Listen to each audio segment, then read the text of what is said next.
Live.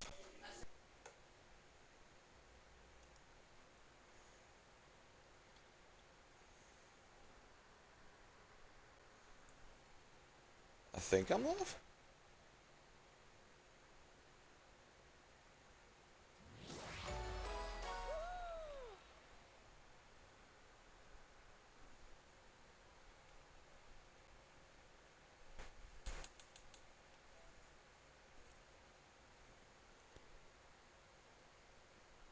Okay. What's up, guys? Welcome into the sanctuary. Welcome to the stream. Today, we're just kind of sitting back, relaxing, playing some Fall Guys, and we're going to talk about something I'm very passionate about: wrestling, WrestleMania. Um, it's going to be just a sit back and chill type day. So I hope y'all join me for it, and we're going to go ahead and get started. First of all, I do want to say thank you to everybody from last weekend. We had almost 100 views on the last video, and I can't tell you that I'm not grateful for that. So let's take a look here, see what we got in the shop today. Now, my buddy WD that usually plays with me, hopefully he may get on at some point in time. Um, he got me into this solo chill. I don't know if y'all have played it or not, but it is absolutely wonderful. I mean, it is just great. If you're just wanting something to sit back, goof off with, play for a little bit, and go that way, this is definitely the way to do it. And honestly, guys, that's kind of what I wanted to do today. I got night 2 of Mania tonight. We're gonna go over night 1 of last night, and we're going to. I'm gonna give you my predictions for WrestleMania night 2 tonight. And yeah, so we're just looking in the shop. So any Ghostbusters fans, got that and that, and then you've got the odd ones. Bomberman's cool. Hey, we got some wrestling on here still. Cool, cool, cool, cool, cool. So that means we should probably have everybody. Yeah. So you got Undertaker, Asuka, Xavier Woods. You got a Luchador Bean, which would be cool. Macho Man, Bianca, Mankind, and Rey Mysterio. That would probably be the one I'd go after if I went after him. Uh, Nani's Party. Okay, well, I don't think I can actually get that yet. So, anywho, guys, before I get started, let me go ahead and plug the greatest server that I've ever had the opportunity to be a part of, Campfire. Guys, if you want a good networking Discord server to get into, do me a favor. I'm going to put in the chat here that my stuff's not working. That's cool. Alright, guys. So I have Campfire on my page. Do me a favor. Click on the link that's on my page. It'll take you directly to the Campfire. Guys, if you want a good networking group, this is definitely the one I would expect you, or honestly tell you to get into. We've got vloggers, we've got streamers, we've got just gamers, we've got people in there that do every kind of streaming you can think of. So any questions you have, there's probably somebody in there who can answer it. Not to mention, guys, I'm lucky enough to be part of their S'more Scout stream team.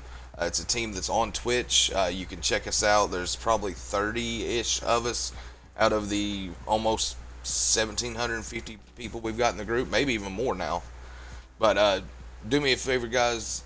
If you decide to do that, click on them, tell them Buddha sent you, and like I said, come join a group that honestly, they're great people. They've helped out a lot of people get affiliate. If you're still struggling to do that, we have a lot of programs to be able to help you do that. Just you owe it to yourself to check them out. So anyway, guys, we're gonna go ahead and get into the stream. Like I said, solo chills. And we're gonna just chill, play some game. Like I said, my buddy WD got me into this. It's you play 3 games, you're almost guaranteed a dub. So hey, just a little spoiler on an achievement. If you're looking for that 5 games in a row win thing, this is definitely the thing to get on to do that. Alright, so getting into not 1 while we're taking care of this. And yes, I used a notepad, wrote everything down. Let's get started with the match that started WrestleMania this year. And that was for the women's Heavyweight Championship, I think is what they call it. And it was Rhea Ripley defending her title against Becky Lynch. Guys, I'm going to tell you, that was a very, very hard fought battle between both of those ladies. And they know each other fairly well. Like, they've wrestled before, they've battled before, but like last night was awesome. Started off, Becky has an awesome entrance, as only Becky would do. And then you top that entrance off with Motionless in White actually being at WrestleMania, performing Rhea's song, and oh my god, dude, like, if you're a music fan of any kind, and you enjoy seeing stuff like that, that was actually pretty solid, because not only did he perform her song, which is, awesome, they also had it to where, like, she was singing her theme song the whole way down. And, I mean, when you're in wrestling, okay, and I've been retired from wrestling for 10 years now. But when you're in wrestling, you live, like, when you're building your character, when you're making your own. I mean, granted, Rhea Ripley has made her own. She is mommy. That is it. Like, there is no denying that, okay? What she's been able to do dominantly for the last year. Because remember, she won the title at WrestleMania from, I believe, Charlotte last year. So she's had a full year run, and I mean, she's made damage along the way. Like, there's no denying that. But like, when you have your entrance theme performed by the group that actually does your theme at the grandest stage of them all, I mean, can you think of a better way to go out to perform? Like, I would have, I was never good enough to, be WrestleMania caliber or anything like that. But if I would have been, and that would have been, obviously the dream, I would have felt fulfilled right there. Like, it was so well done. So well done. Getting into the match, guys, they had a knockdown, drag out. I mean, it was brutal. It was a very brutal match. They both threw everything they had at one another, kept it going. They were talking about the fact that Becky had been sick for the past few days, like in WrestleMania week. So it kind of makes me wonder, were they actually going to like give her the title and then her being sick changed? Or were they actually planning on just letting Rhea continue to dominate? I think what they're setting up, I might be wrong on this, but I think what they're setting up is Rhea versus Jade Cargill. I really believe that's the way they're wanting to go with this. I could be absolutely wrong, but they're not bringing Cargill in just to have the face. What's up, Dallas? How's it going, brother? Oh shit! I just killed myself. That was funny. But I don't think that they're bringing her in just for the face, just for the character. Oh my god. Oh, I'm getting a bunch of that still. There we go.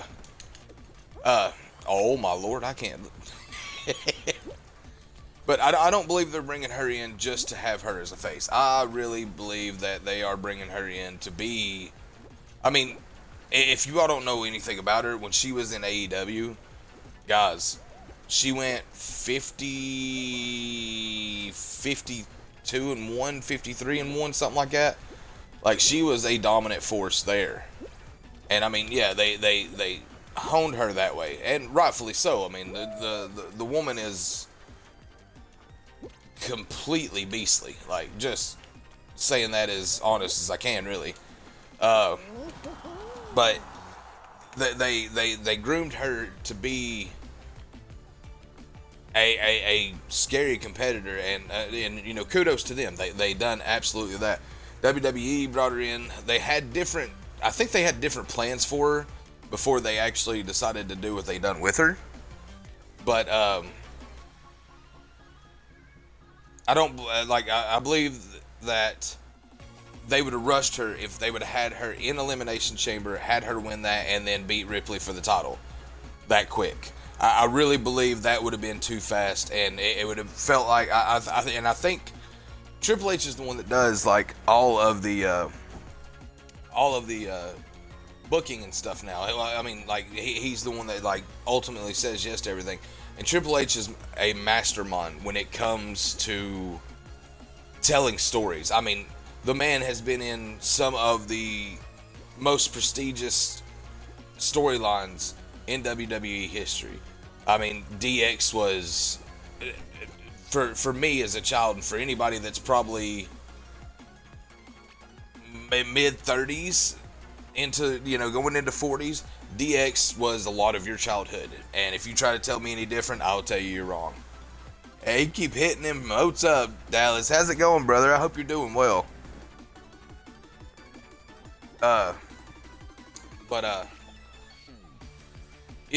If they would have brought her in straight like that and shoved her in our throats, basically, I don't think she would have made it as long in WWE.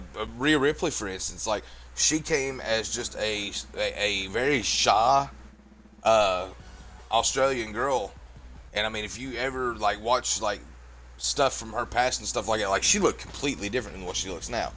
Like she used to be like the cheerleader, the athletic cheerleader type, and now she is like the undeniable goth mommy. That's just the easiest way to say it. But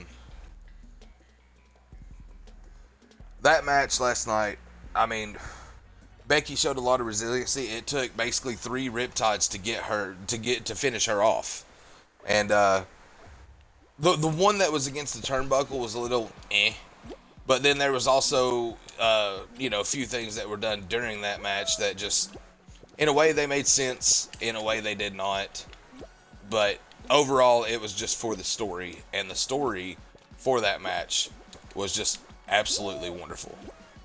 I'm sure anybody that's wrestling fans will actually agree with me on that.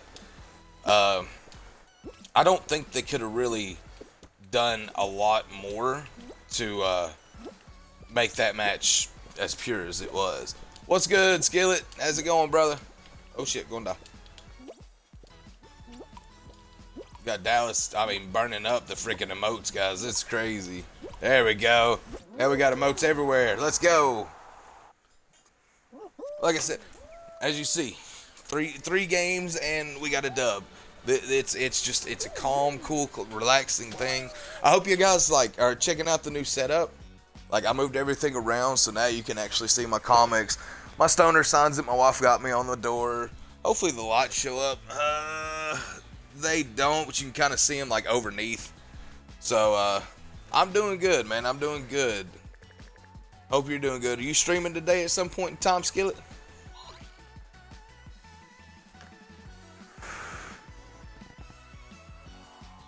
All right.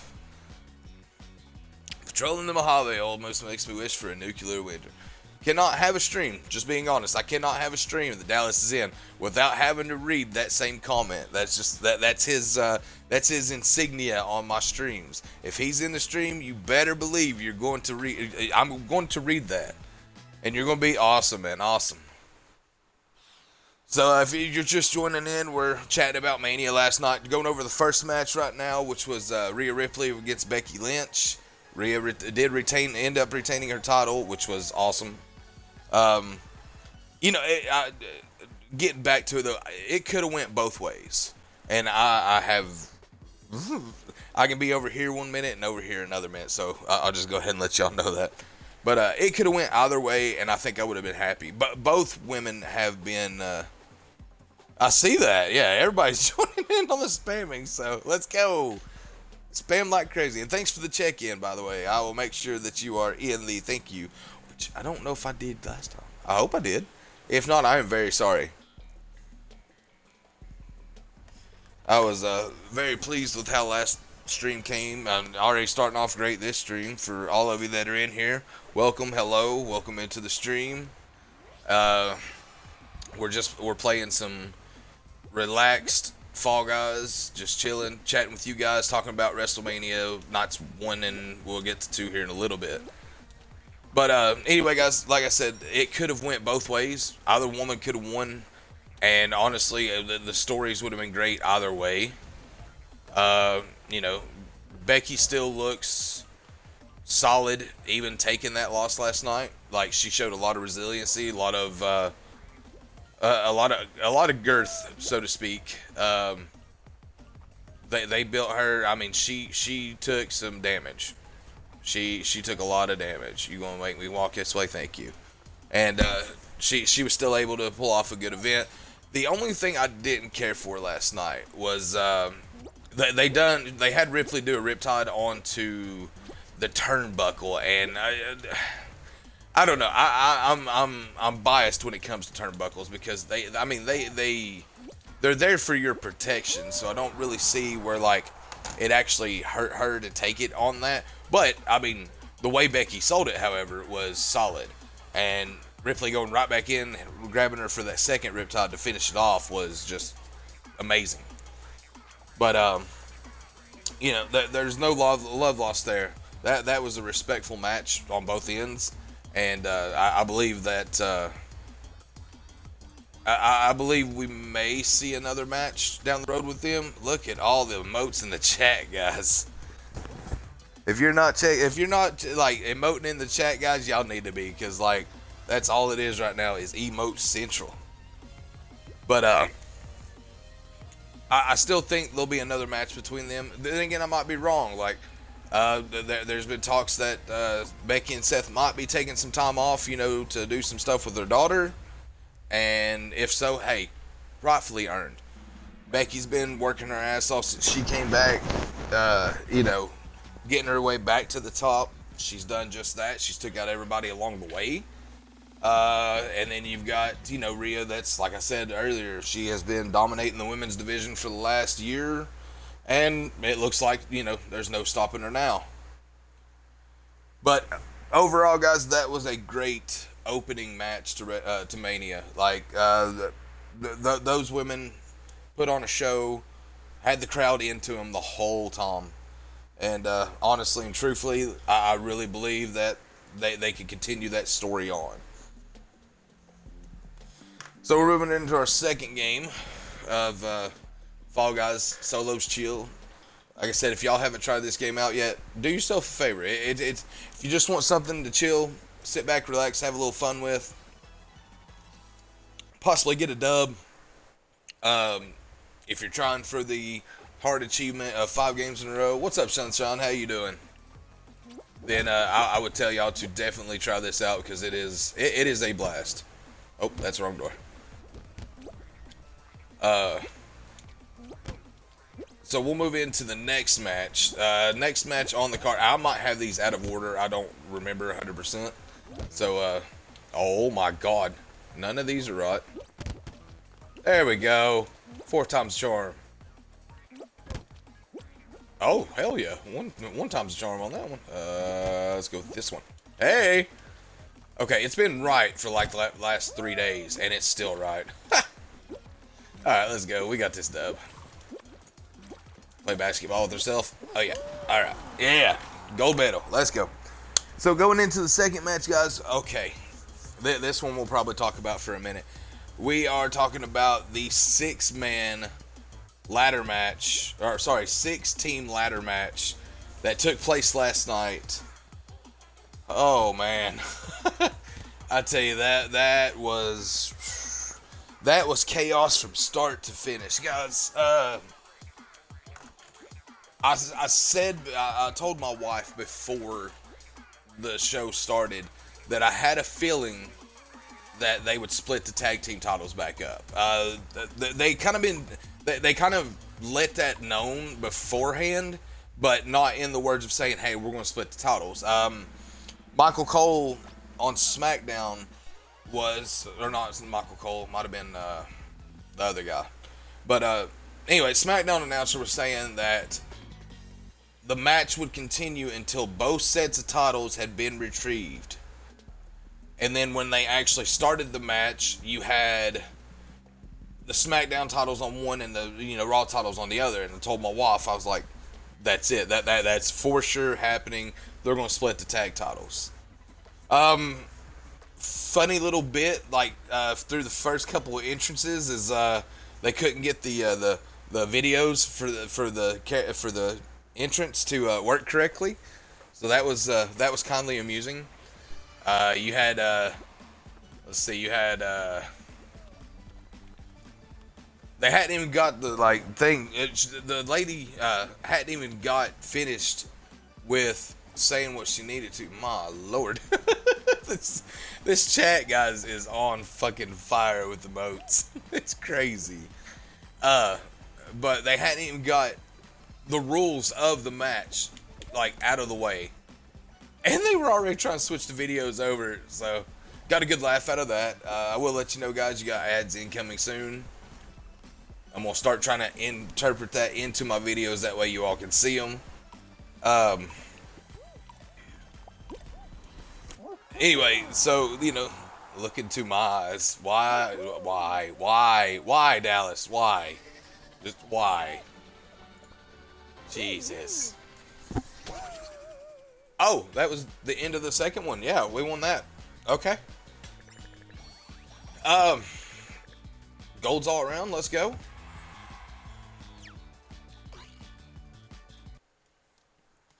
All right. So we're getting into the teams coming out and everything. They had it great. Everybody got out. The only ones that really had anything special was Judgment Day, and they, Priest had a mask on. Balor, you are the purple man. Balor had a mask on. So, as far as the match went itself, there was a lot of interesting stuff that happened in that match. A lot of painful stuff that happened in that match. The fact of Austin, and if you kept up with wrestling and watched the dirt sheets, they've been talking about the fact that Austin Theory and Grayson Waller might not even be in the match at Mania because of something. They never really actually went into it. It was just something that was like a backstage rumor or something like that. But for them to be able to come out, and they're basically like the freshest team, just kind of put together, but they worked very well, and they were awarded with the SmackDown Tag Team titles. Now, granted, the bump that Waller took right after, where they powerbombed him through the ladder on the outside, and I mean that thing broke. And when it broke, man, I tell you, I felt sorry for him because it looked very, very painful. And they kept the match going. I was really shocked that they let Awesome Truth have the titles. And the only reason, it made sense afterwards when I found out that was the first time R-Truth had won a title at Mania, or been in Mania or something. It was something like that. But it was a first for him, which is great. You want your first, especially when you can do them on the grandest stage of them all. WrestleMania is what every one of those guys work for every year. They want to make it. They want to prove they belong. Thank God. And sorry, Dallas, I'm just going to tell you that they're not working today. And the reason for that, I did figure it out. I'm on Xbox actually streaming, because my computer stuff has been very, very wonky here in the last little bit. So, one thing at a time. But it is just an Xbox stream, which does really good. You can still see me. I can still see you guys. I still see my chat, so I'm able to talk to you all whenever you say, and going from there. So back to it. Purple Man is displeased. I'm very sorry, Purple Man, but one thing at a time, okay? One thing at a time. But anyway, the fact that Judgment Day really didn't put up too much of a fight brings me into what I'll talk about here in a little bit with Night 2. JD McDonough taking that bump through the tables on the outside, I mean, he came really close to hurting. More than he probably wanted to. but did take the bump well. He was okay. Um, Gargano took a really nasty bump, which is nothing uncommon for him. Uh, the fact that they done the DX thing with Gargano and Ciampa is really cool. You know, they had the sweet chin music, and then they had the fairy tale ending that, you know, Cole pushed it as the pedigree. But it was really neat to see, and then it was like, hey, you know, let's split. You take one set of titles, we'll take the other. We're good to go, right? And it could have ended right there, and I would have been happy. I would like to see them do something with DIY. I think they're a phenomenal team. I don't think they get the recognition they deserve, but I'm also not a writer for WWE. New Czech Republic, Tyler Bate and Pete Dunne. I think that if they're able to continue, they will be in the mainstay for a while to come. I think Judgment Day, as far as tag, if they do anything with tag now, I think they should let Balor and McDonough go for it. They're actually really, really good friends. They have been for many, many years outside of life. Oh my Lord, what has taken 10 years? But I believe they would make good a good tag team that could probably have a very successful run with the titles. And who else was in? Oh yeah, Theory and Waller. I think that given the time, if they book them right, they can make him into a solid tag team, especially being on SmackDown. Tag team division is more heavy on Raw, I think, than it is on SmackDown, but I might be wrong on that. So yeah, we'll just have to kind of see where it goes with that. So yeah, just short recap: the new Raw Tag Team Champions are the Awesome Truth, Miz and R-Truth, and the new SmackDown Tag Team Champions are I think their name is A-Town Down Under, and that would be Austin Theory and Grayson Waller. I have evolved into the Man of Pot. Alright, I have no idea why it's taken 10 years to do this, so let's reset, see if we can get that way. While we're doing that, let's go ahead and move into the third match of the night, which this one will be kind of short because it's not really a lot. And it was the tag team match between Rey Mysterio and Andrade against Santos Escobar and Dominic Mysterio. Now, granted, we were in Philly last night, and there was a lot of green in this match. A lot of green. Mysterio's known for WrestleMania entrances and at least attire, for that matter. And he didn't disappoint. He did not disappoint. We got the opening right here. He came out in a lot of green. A lot of green. A lot of green. But like I said, there was a lot of green last night, so it was very interesting to see. Wow, I don't ever really get hit by that. But that's cool. Or that, Jesus.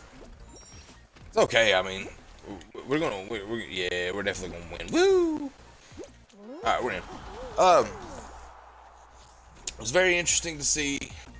The match itself was subpar. I mean, it didn't really do anything for anybody. It was probably the first filler of the night, honestly.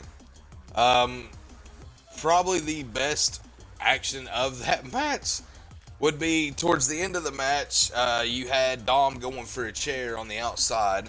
Potman is wanted in 102 countries for war crimes and being affiliated with James Randall. Jesus. But out of nowhere, Dom's grabbing this chair, and a big old luchador grabs the chair from him, and then another bigger luchador grabs him and just politely pushes him, and he just flies right into the side of the thing, the ring post, knocks himself out basically. They get him back in the ring. 1, 2, 3, it's over. And then all of a sudden, and I told my wife this before it actually, was revealed and everything. I told her, I said, I wouldn't be surprised if that's Jason Kelsey. And sure enough, they pull the mask off, and it's who is it? Lane something. I can't remember his last name, but it was Lane and Lane and Jason, and I guess it was just we were in Philly last night. They had a nice little spot to be able to do something funny, something good for the crowd, and of course Jason announced his retirement from the NFL, so to see him still kind of around, still making some noise, so to speak. I thought it was pretty fitting. I can't believe I just got up under that, but yeah, I mean, hey, that works. See if I can get that way. All we gotta do is make it through here.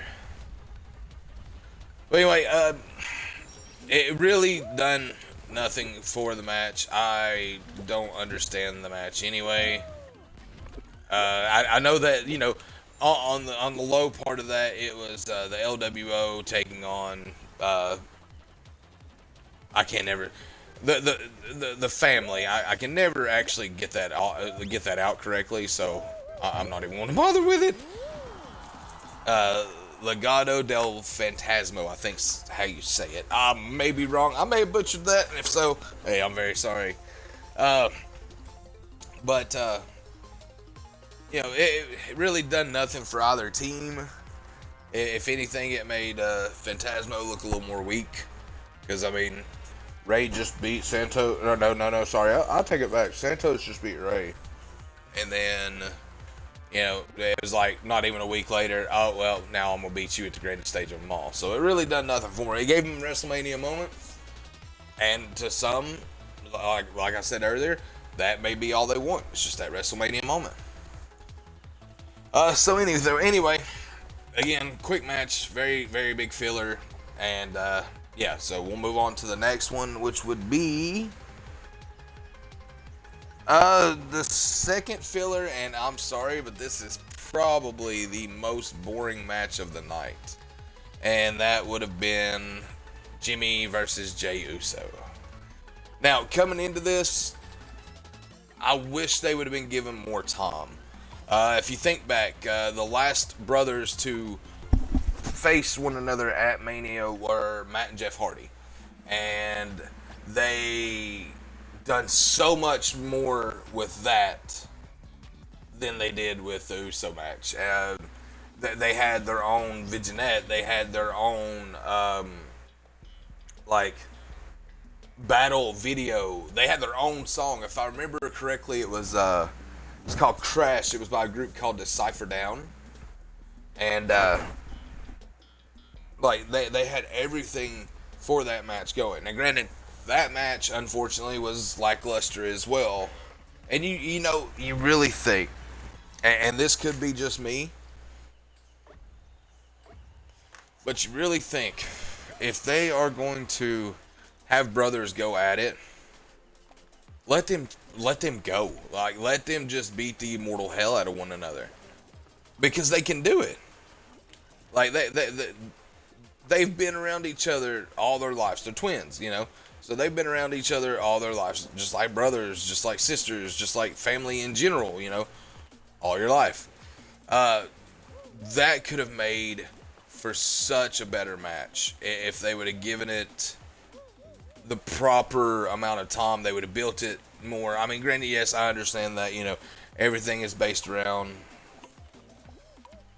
James Randall, old man rap is fire, almost as fire as the time Pop Man dropped White Thesaurus on non-combatants in Nora back in 97. Jesus. Alright, Dallas. I don't even know how many is that? 3, 4? 3. Alright. But as I'm showing you, as we're, talking about wrestling and going through this is very easy game to run with. I got three wins, 9 games. We're just having a good time. We're going through this. But anyway, back to the Uso match, guys. I mean, if you want Super Kick Mania, you got it. I mean, good God. That's all it was super kicks. Kick to the face, kick to the stomach, kick to the chest. Kick to the face, kick to the stomach, kick to the chest. 3 or 4 kicks to the face. There was too much talking. There was too much there was too much time to where they just sat there and looked at one another. Come on, get up, egging the other one on. And while, granted, don't get me wrong, it was a filler match. They had to do something. Let these guys do moves on one another. Now, I know that Jimmy's not really able to do a lot. I think he's still nursing an injury, or he's coming back from one. Something like that. Oh, shit. I found the right way. Oh, and I found the wrong way. But I wish they would have done, like, where was Solo last night? Why didn't he make an appearance? I wonder that myself. I just seen it, guys. I had to go. But, Solo wasn't involved last night. Solo was not there through anything last night. And that in itself is weird to me. Solo's the only one that was not shown last night. Everybody else got their time, got their spot. Now, do I see Solo being involved tonight? Yes, I do. But the fact that he wasn't involved last night is weird. But that whole match was. We'll get into that here very shortly. But as far as this match goes, I mean, granted, they gave Jay the resiliency because he took a huge super kick from Jimmy, and then he took the splash from Jimmy, and he was still able to kick out. But when the tides turned and it was Jay's turn to do it, well, they kept it pretty cut and dry. So again, guys, not much to take from this match. The fact that Lil Wayne came out and done like half a lyric, like that's what it felt like to me, was he done like half a lyric. And then here come Jay out, and then he follows Jay down to the ring. And I don't know. I mean, granted, Lil Wayne is a huge megastar, and I feel as though that him being a huge megastar, that was something new for him that he wasn't able to do. Maybe that was a childhood dream of his as well, and he got to do it. And I think he was supposed to be doing some more on the mic, but I think that I think the entrance and seeing how everything worked, seeing all the fans and everything around, and just that overall experience, I think it overwhelmed him. And it's not a bad thing. Not a bad thing at all. But like when it's painted towards you, it's everything, So, again, not that great of a match. I predicted before that Jay was going to win. Jimmy really didn't get nothing out of that, honestly. If they could have done it a little bit better, made the story a little bit better, and possibly done something different. But, I mean, no, let go of me. Dude, let go of me.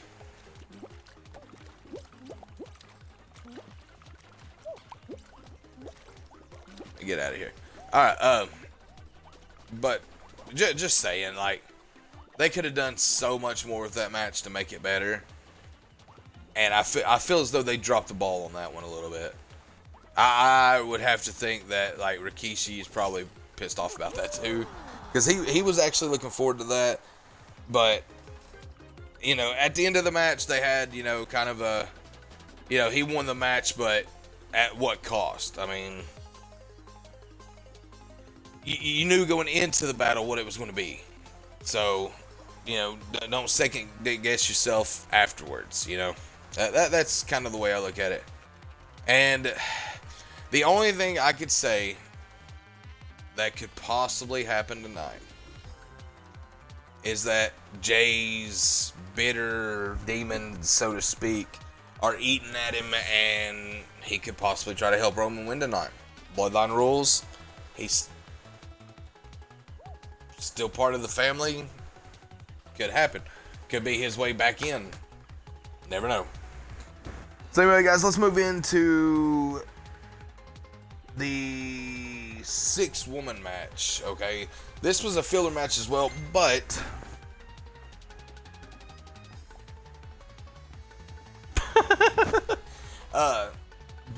I believe that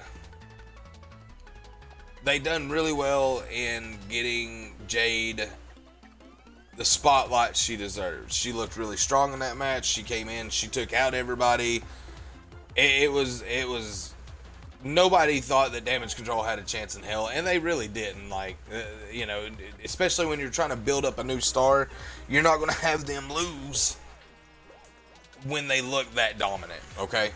Like, as I commented earlier in the Becky Rhea match, I really believe that Jade and Rhea will be the ones that battle one another, with Jade being the one to take the title from Rhea. I just believe that if you're going to build somebody, make them big. How do you do that? You have her come in and have her take the reign of the longest reigning women's champion. And I hate to say it, but I feel as though they may do this in like a dominant fashion. Just let her whoop the hell out of Rhea. And then, honestly and truthfully, later on, Rhea built herself back up. It's sort of like Becky did, you know. Becky's been dominated for the last little bit. Now they got her back up. Yes, she lost at Mania, but do I see her out of the title picture? Unless, like I said, she plans on taking that time off with Seth and they plan on doing something, then no, I don't see that being any different. But I believe that they done solid work with Jade last night. They made her to be a powerhouse. They dominated Damage Control like it was nothing. And then the press conference afterwards, I caught bits and pieces of it, but she was nothing but thankful for Bianca being there and Naomi being there, and that they made it work. But other than that, guys, it was a very short match. I think it was only like maybe 5, 6, 7 minutes, give or take. But for what they had and what they were able to do, another solid performance. Alright, moving on, guys. Big match right here. The Intercontinental Championship. Sami Zayn doing his best to try to dethrone Gunther, who had 639 days yesterday, I think, was what it was. Now, I will say that I think they kind of dropped the ball on this a little bit, and the reason I say that is that Zayn, you knew Zayn was going to win when they started doing the cinematic behind him. When they had KO in the back when he was making his way to the ring, you kind of knew that they were going with Zayn in that match, because honestly and truthfully, why not, right? The match itself was solid. It was as good old JR used to say, it was a slobber knocker. You could see the physical abuse that these men took on their chest. I don't think I've ever seen Walter actually, I'm sorry, I said Walter. His name's not Walter, hasn't been Walter in a long time. Gunther. I've never seen Gunther as red-chested as he was last night. He took some punishment, but he also dished out some punishment. Like, they went toe-to-toe. Granted, they've been playing the character of Sammy not being able to hold his own in the ring, and, once he's down, he's kind of out, and then all of a sudden, magically, he gets a second burst of energy, and here he comes, like he's fresh in the match. He just made his entrance, and he's ready to go.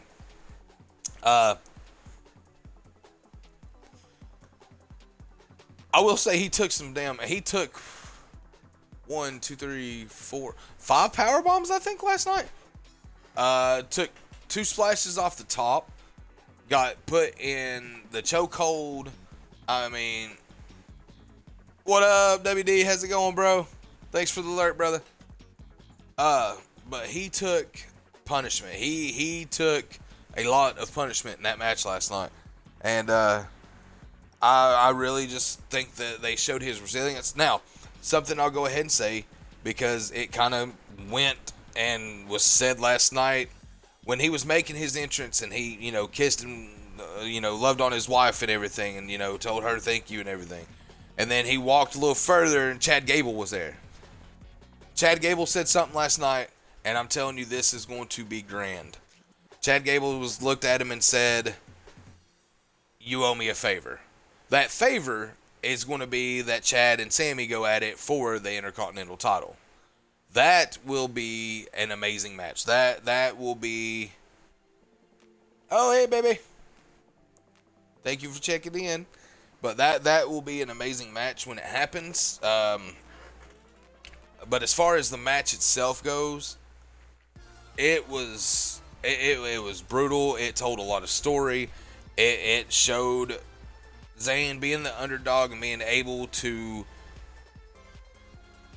show that he had the resilience to be able to make it as a champion.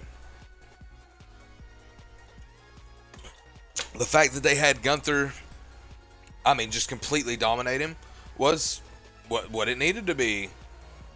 Fuck Gunther, exactly. What up, Zale? How's it going, bro? Thanks for that check-in, brother. But, yeah, just everything kind of worked out the way that it needed to in that match. Zayn came out with the I have a better mentality of how to face him and I'll be good. And for the first 5 minutes or so, it really worked. He had Gunther's upper hand. The fact that Gunther just resiliently kept putting a beat down on Zayn was just absolutely insane. But you go with what you go with, guys. But the fact that they had Gunther and his wife mouth back and forth, and it got Gunther to the point where he was too cocky for his own blood, I guess, so to speak. And so, why is it doing this again? Done this to me earlier, guys. Let me back out, refresh it, restart again. But overall, that was a awesome match. That was a well played out story, and honestly and truthfully, I look forward to seeing. I think this is Gunther's push towards the heavyweight title division, and rightfully so. I think he'll do killer in the heavyweight division. I really do. Hopefully they can do something with Ludwig and Vinci, because honestly and truthfully, being his lackeys are just not. It's not doing it anymore. Ludwig Kaiser is a hush one that I root for. Like I think he is. I think he is very skilled in the ring. I think given the right confidence, he could be killer on a mic. He already is, but I think if they booked him better, that he would do 1,000 times better. Honestly. Vinci's the one that I don't see him really having much more with, unless he stays with Kaiser and they do something there, which could possibly happen, may not. But I feel as though if they actually decide to split them up, it won't be long and you won't see Vinci there. That's my honest opinion on it, just because of the simple fact that I don't feel as though that he brings a lot to the table.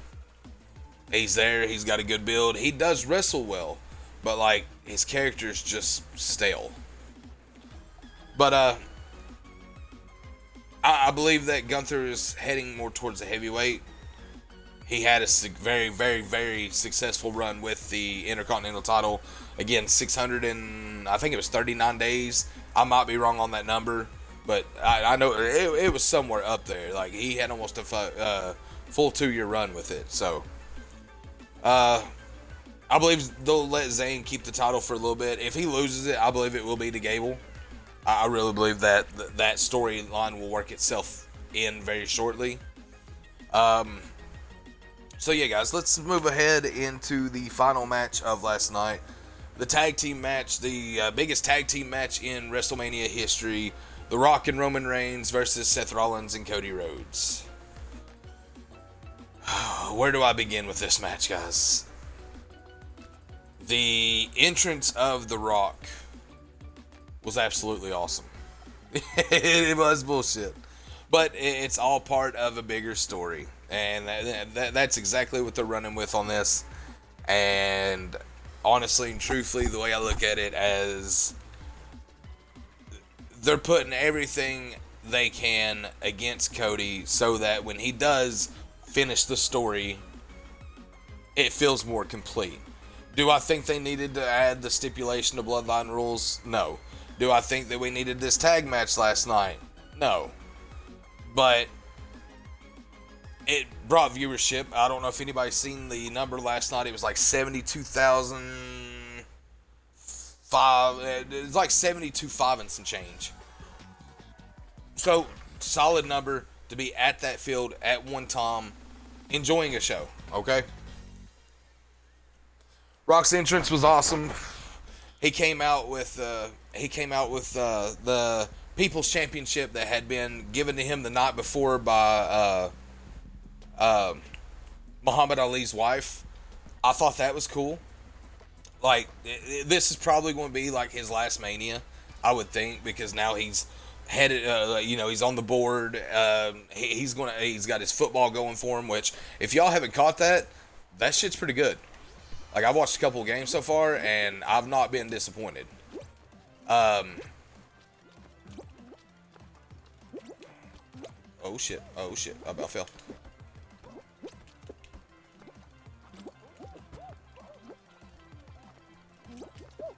Let me do that. Is that gonna make it anywhere? Yeah, keep pushing, bro. Keep pushing for me. But, I believe that that was probably Rock's swan song, so to speak. Oh yeah. Thanks, buddy, for pushing me the whole way. I appreciate you. Anyway, I believe that was his swan song, and he got to go out on a note. If you don't know, Rock and Roman Reigns were able to defeat Cody Rhodes and Seth Rollins last night. Rollins proved that he can take a hell of a beating. They done nothing but work him over for, I would say, a good 60% of that match. Of course, they done that to preserve the main event tonight. And while that may sound biased, and it probably is, like, they feel as though that The Rock, I'm sorry, not The Rock, but Roman Reigns and Cody Rhodes is going to be a bigger draw than Seth Rollins and Drew McIntyre, which it may be. It really just depends. But, no big entrances from, like, Cody Rhodes. Like, he came up from the bottom. Classic for him, especially at Mania. But I believe that tonight's entrances for Cody Rhodes, for Seth Rollins, for Roman, for Drew, I believe everybody's going to have, like, a big, solid... What the hell? I don't know if y'all seen that or not, but he bounced backwards. Okay, welcome back. Now that I just seen that the communities should be back. But I believe that tonight's entrances will be a lot better than last night's. Last night's, the people that needed them got them. But, like, tonight, you've got everybody big, going tonight. So it's going to be very interesting. It's going to be very exciting. But let's go over that match a little bit. So, of course, like I said, Rock and Roman Reigns ended up taking the victory. Cody Rhodes ended up taking the spear, the People's Elbow, and the Rock Bottom all in succession, almost. And it took all that to beat them down. But not only that, he took a nice belt lashing. And God, they made that. I'm telling you, Rock can smack somebody with a belt and make that pop sound good. Although that's a big, weightlifting belt, so it's probably not as difficult as it would sound. Could be wrong. Then again, you never know, right? So, yeah.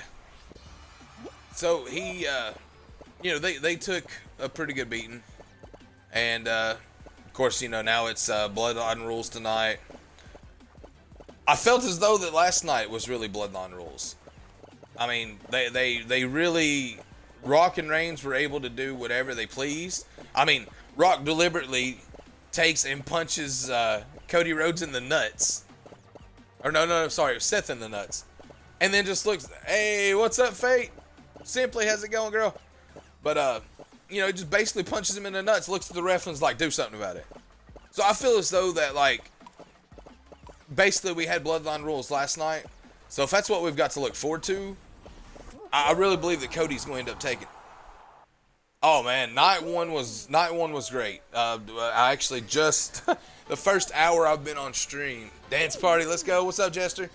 The first hour I've been on stream has been nothing but a recap of night one, just to kind of get a feel going into night two and seeing what we're going to see, and it's yeah. But anyway, guys, to cap off night one. Tag team match happened. We got one more Fall Guys in the solo chill. And if y'all are just joining, we're playing solo chill Fall Guys. It's a very simple, easy way to do. Yes, Sami Zayn won that Intercontinental title last night. I do agree. Like the filler matches were very slow. Again, my first full hour of stream has been nothing but a recap of every match that took place last night. I was very disappointed with the Uso match. Was very, very disappointed with that. That was too many kicks. But there we go. Now everybody's getting back in. Let's go. If you look at the front of the chat, guys, it was an emote party for the first 30 minutes at least. There we go. Get your emotes in, guys. Yeah, it really did. It really did, because it was super kick central. Like, it was insane.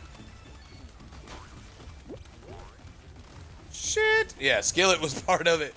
Him and Dallas were having fun with the emotes. I feel it could have been a lot better last night. But then again, I mean, it could have been a lot worse as well, you know. You never know. It's wrestling. But, like I said earlier, I give Triple H nothing but props. He has been able to take... Oh, shit, I fell. He's been able to take this company to heights that it's never really been before. Like, you know, I know that the main thing is to try to keep everything off the Vince McMahon scandals and stuff like that. And rightfully so. I mean, they still have a company to run, right? Let's go. Let's take that gold. So, having that and... you know, being able to still run with it. You know, when he came out last night, he was like, you know, this is the beginning of a new era. If he's being legit about that, guys, I can't wait to see what he's going to do. So, anyway, guys, to recap night one, let's go back over it one more time. Rhea Ripley retained against Becky Lynch. The 6-team title tag match was... The Awesome Truth won the Raw tag titles, and A-Town Down Under took the SmackDown tag titles. Then you had Rey and Andrade defeating Santos and Dominic with help from Jason Kelsey. Yeah, if you didn't see that last night, that was very interesting too. Then you had the Usos fight. Again, that was probably as bad as I hate to say it, because I'm really behind Jey Uso in his singles run. But that did nothing for him last night. That was a dud match. You know, Fate, I really, like I said earlier, I told my wife that they were going to do that because, like, a couple days ago, they started talking about the fact that both sets of titles would be up for grabs and the match wouldn't end until both sets of titles got down. And they never made, like you know, with the Universal title, you know, Roman carried 2 belts there for the longest time. And then they finally made it into 1 belt. They never done that with the tag team title, so you knew that eventually they had to do something. They had to figure out a way to get stuff going again. So maybe this time around they can actually keep the titles separate and not have to worry about, you know, I know that when the titles were actually unified, it was because, you know, Bloodline was taking over at that part, you know, and they wanted all the gold, blah, blah, blah. Rightfully so, and hey, they actually did manage to do that, for the most part. Unifying the belts is getting very boring. I could not agree with you more on that. There's so many people on the active roster, And yes, the big names that are there now, they do their part to continue to get to eat, so to speak, and rightfully so in their own aspect. But there are so many people on the active roster that deserve like more of a shot than what they get now, and I feel as though that this may be the turning point for that. Maybe that's what Triple H is talking about when he says that a new era is beginning.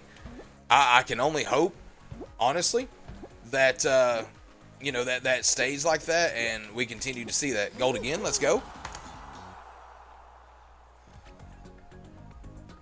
It could have been. And Skillet, sorry to disappoint you, buddy, but I'm on Xbox streaming, so my sounds are not working. So that's actually, guys, the reason that I put it for 3 o'clock is I kind of figured that it would take me about an hour to go over the first part. So now we're actually fixing to open up the second part, which is predictions for WrestleMania Night 2 tonight. So in the chat, when I go over the matches, you all are more than welcome to give me your opinions on who's going to win. I expect that, honestly. And if I can answer any questions or you have anything you want to discuss, let's do it, okay? Returning chatter. There we go. All right, Bayley winning tonight. Well, you know what? Cool. Let's start. Let's start with that match. Io Sky versus Bayley. Io has barely defended the title. You are absolutely right. So, do I think that Bayley will win the title tonight? Yes. This was like, I am not about to, Zell, are you serious right now? I am not about to sit here and name you every team that Ryan Fitzpatrick played for. There's what, 13 teams, I think? Man played for every damn team known to man. Alright, so back to the Bayley and Io. Yes, I believe that Bayley will take that title tonight. So, to answer that very fastly, yes. I don't think it does. Fate, I really don't think it does. And the reason I say that is because I think that this was supposed to happen earlier.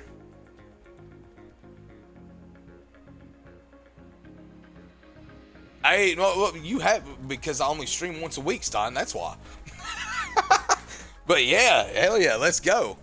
So with Io, I don't think was supposed to hold the title as long as she has. Okay, I really believe that this was supposed to kind of like break way before, and then when they decided to bring in, I believe you're okay, Jay. You are absolutely right on that. I believe when Charlotte got hurt, and they had to push, something.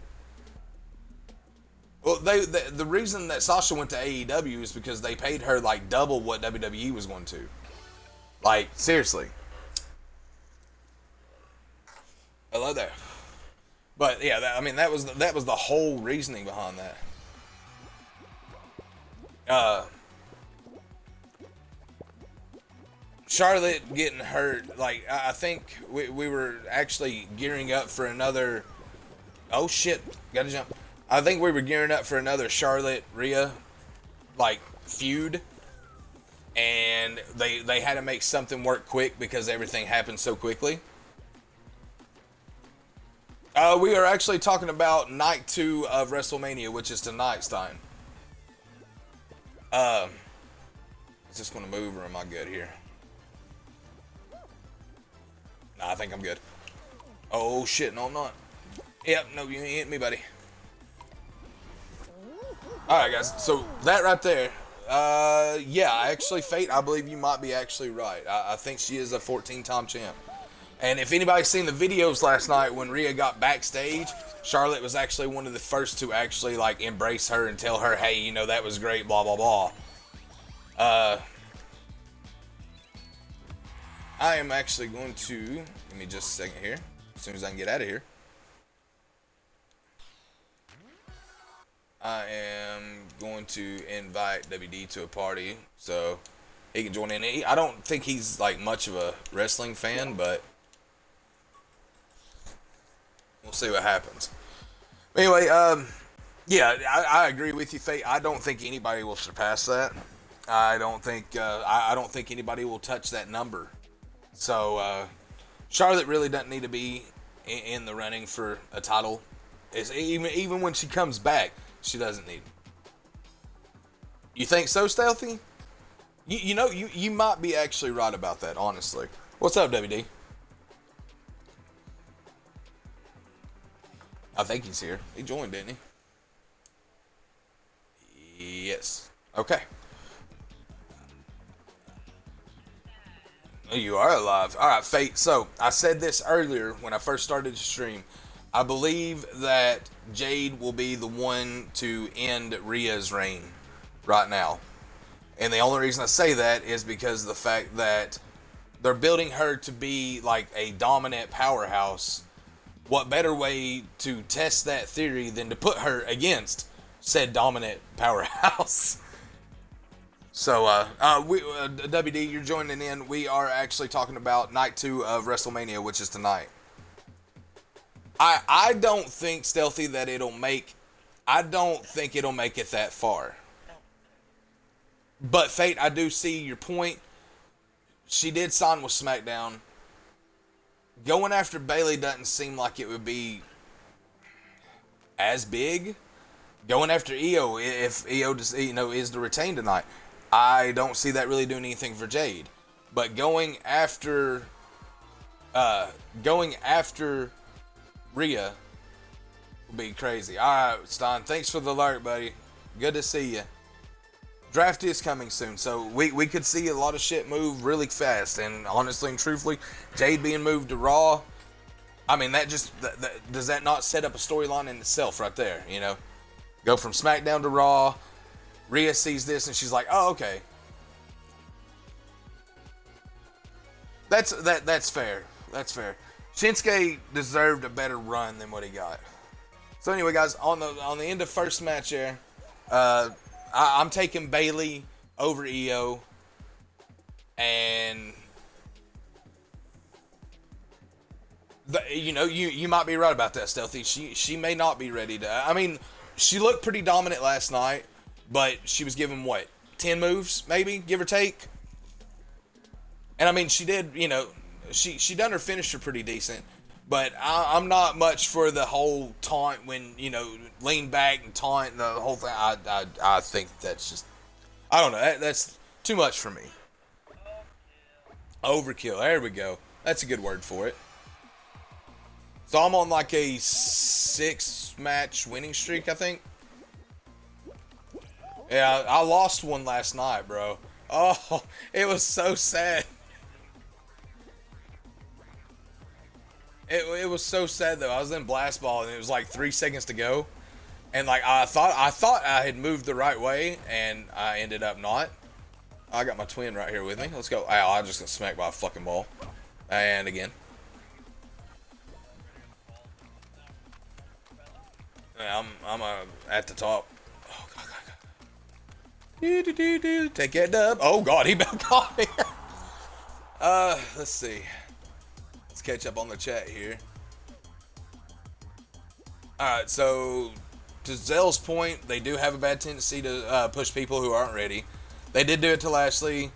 Khali's gone. Sheamus, I'm still waiting on Sheamus to come back. I hate that they got rid of the Brawling Brutes, but I will say that Pete Dunne probably has the best go out of that. Like they teamed him with Tyler Bate. I don't know if y'all know this, but they've been best friends for many years. So them two being together is actually pretty awesome, and you can tell in the ring their chemistry is awesome. But they've got Ridge Holland in a storyline to where it's affecting his mental health, wrestling, blah blah blah. So he's not doing it anymore. And then of course we're still waiting on Sheamus to come back.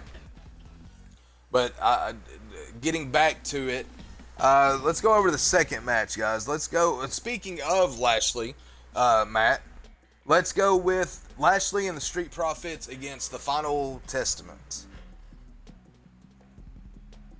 Oh no, Stealthy, you were absolutely right. the fact that Triple H is running everything now, like I said earlier, I'll give him every bit of props because honestly and truthfully, he has done so much more in the past, like, say, 2 years for WWE than Vince had done in the prior 10.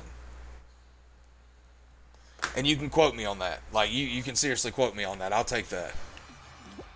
I feel as though that Triple H is not, he was, not only was he in the business and a top figure in the business for so terrible, for so long, but he knows his stuff, okay? Like, he knows what the people want to see, and I'm sure that, hey, Red, what's up? I'm pretty sure that, you probably agree with me on that. Like, I really feel as though they'll give it to to Lashley and the Street Profits just for the simple fact that Final Testaments basically had their number the whole time. Like, I mean, every time you turn around and look, like, they're beating them down or, something of that aspect. So I honestly, as bad as I hate to say this, I really don't see them doing any different. I believe that Street Profits take it tonight. My biggest thing with that match is I'm actually just happy to see that they done something with them.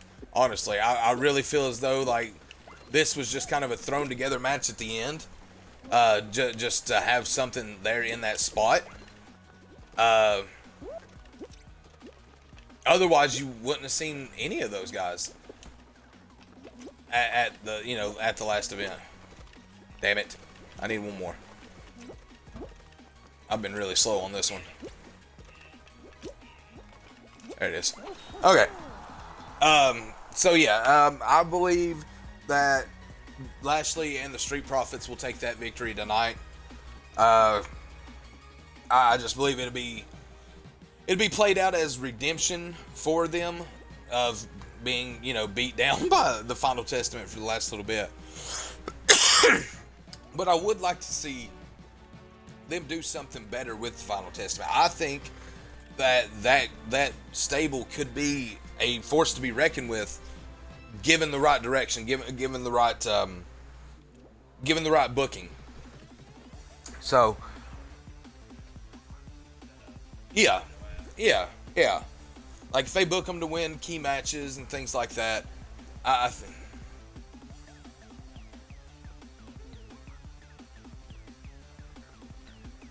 Oh, I agree with you totally on that, Stealthy. Karrion Kross, when he was in TNA, he was a force to be reckoned with. He was, I believe he was champion for a little bit, but, like, he had the Hitman type character that, like, would put the gloves on and, like, you knew what was up whenever, you knew that, like, he was going to cause some trouble because, like, that's what they made him for.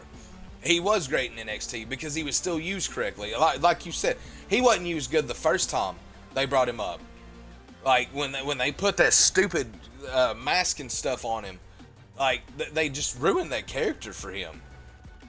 He could have done so much more. But I will have to say that I like the rebrand of him. When he first came in, he was bald-headed with just a goatee. Now he's, like, long hair, full beard, bulkier, like, he's doing what he needs to do to make sure that he's okay. Oh yeah. Vince was horrible. Look, I am a Malachi Black fan. Okay, when he was Aleister Black in WWE, I was fucking golden. When that entrance hit and he fucking rose up from the coffin, oh my god, I was sold. I was so fucking sold. Okay.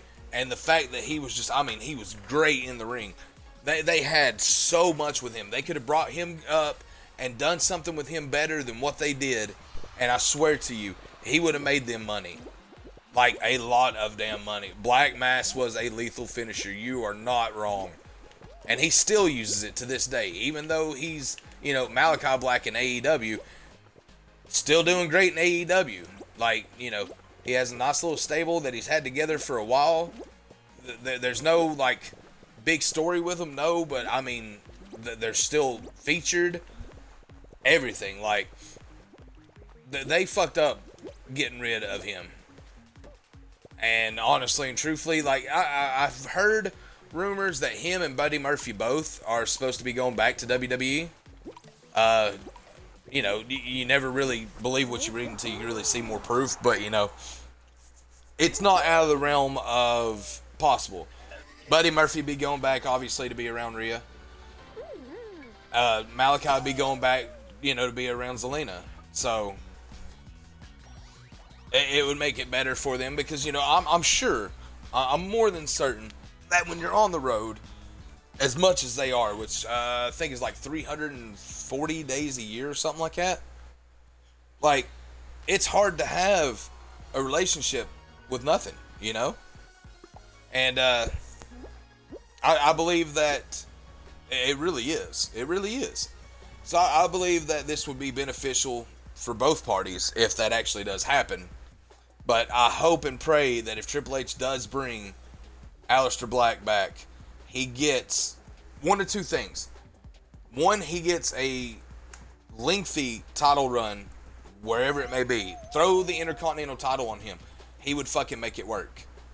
Heavyweight, I'd be 50-50 there, okay?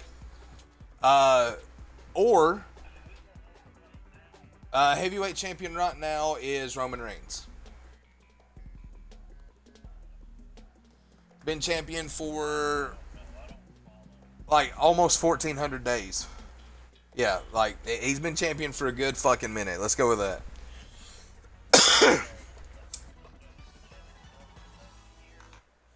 Keep going. His title reign right now, okay? The number he's sitting at is like 1,300 and some change days as champion. Somebody hit the fucking button. Yeah, I feel you, bro. I feel you. But he's been champion for almost 4 years straight. Almost. No. Maybe like 1,100, but like he's he's been champion for a long time, man. Okay, we're in. Thank you, Assassin. 1,314 days, bro. That is well over 3.5 years. Well, right at 3.5 years, I think. But anyway, I believe if they bring Aleister Black back, they put him in a singles run, or they continue his and Ricochet's tag team run. Because I'm sorry, that had to be some of the most beautiful tag team wrestling I had seen in some time when they actually put them together and let them run. They were both agile, they read each other really well. Like, that was a team that worked. Okay, see, I'm not the only one that thinks that. I'm happy to hear that. Thank you, Stealthy, for actually saying that. What's up?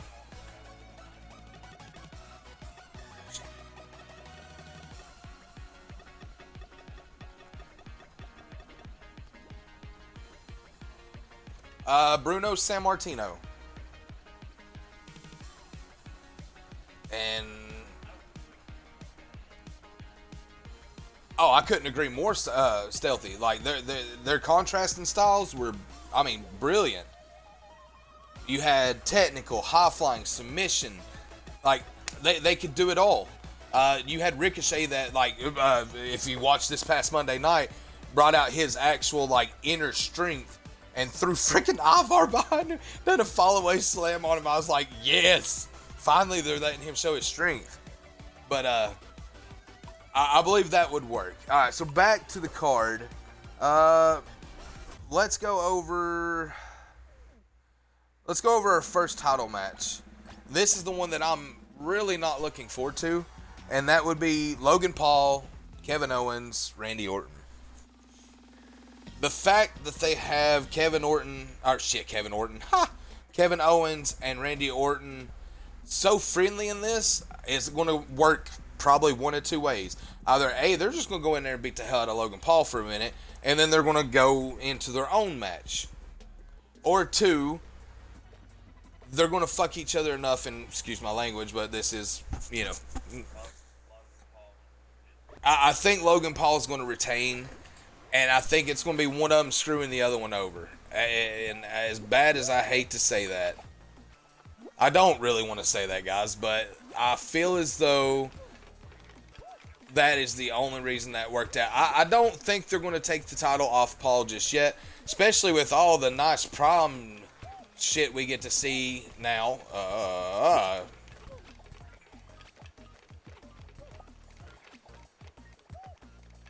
Damn.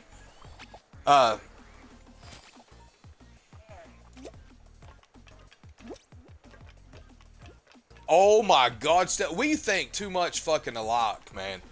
I'm just gonna be honest with you. I told my wife the same damn thing last night, especially where they done that little cut scene, that little cut part, to where Owens was waiting on Sammy to, to wish him good luck and everything for the title. I thought the same damn thing. Dude, that is fucking crazy. Because I seriously told my wife, I was like, what would make this golden is if they let Owens win, and then Zayn comes out with a smile on his face. They embrace in the middle of the ring, just like they did with Benoit and Eddie. Exactly. Wow. That's awesome. I love that. Stealthy, that is fucking awesome, bro.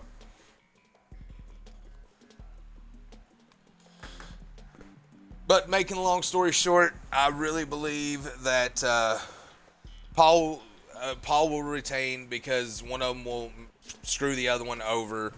And I got a feeling that we're probably going to see brass knucks in this match, because that's a statement of Paul. Now, whether Paul gets him, Orton grabs him, knocks out KO, they do the classic, then Logan throws him out of the ring real fast, takes the pin, that they go with that old shtick. I don't know. That's a good possibility that could happen. Yeah, that's like me saying the same thing, bro. Come on now. I'm a happy wrestling nerd, okay? I am a happy wrestling nerd. I've been a wrestling nerd since it was introduced to me. I was probably, 4 or 5 years old, maybe. The first time I ever seen a wrestling match. So, I've been hooked ever since. I started wrestling when I was 12. Doing like backyard independent scenes and stuff like that. I never made it big. I got to a couple of indie shows, but like that was about it. Most of my time was spent backyard. I ran a wrestling company for a long time. I enjoyed the shit out of it. Actually, Josh and I ran a company together for a while. So like, I've had a lot of fun in wrestling. I love wrestling, and that's just not a fan saying it. No, I've loved wrestling for over 30 years. So, it's not something that I'm just going to, like, poof, be gone, But back to the match. Yeah, I see Logan Paul retaining some kind of an interference somehow. Hell, it could even be Austin Theory and Grayson Waller coming out and messing around. That's his lackeys anyway. And now they all have titles. You know how weird that is? I bet somewhere there's a picture of all three of them standing together with all the belts. What's up, Jess? How you doing? Alright, so let's get into the next match we got.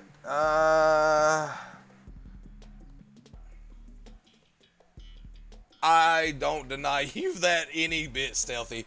KSI has been in almost every match Logan Paul's been in, so what's this going to be any different, right? Alright, guys, let's go with the AJ versus LA Knight match. This one, I think, I cannot sit there and say that I disagree with you.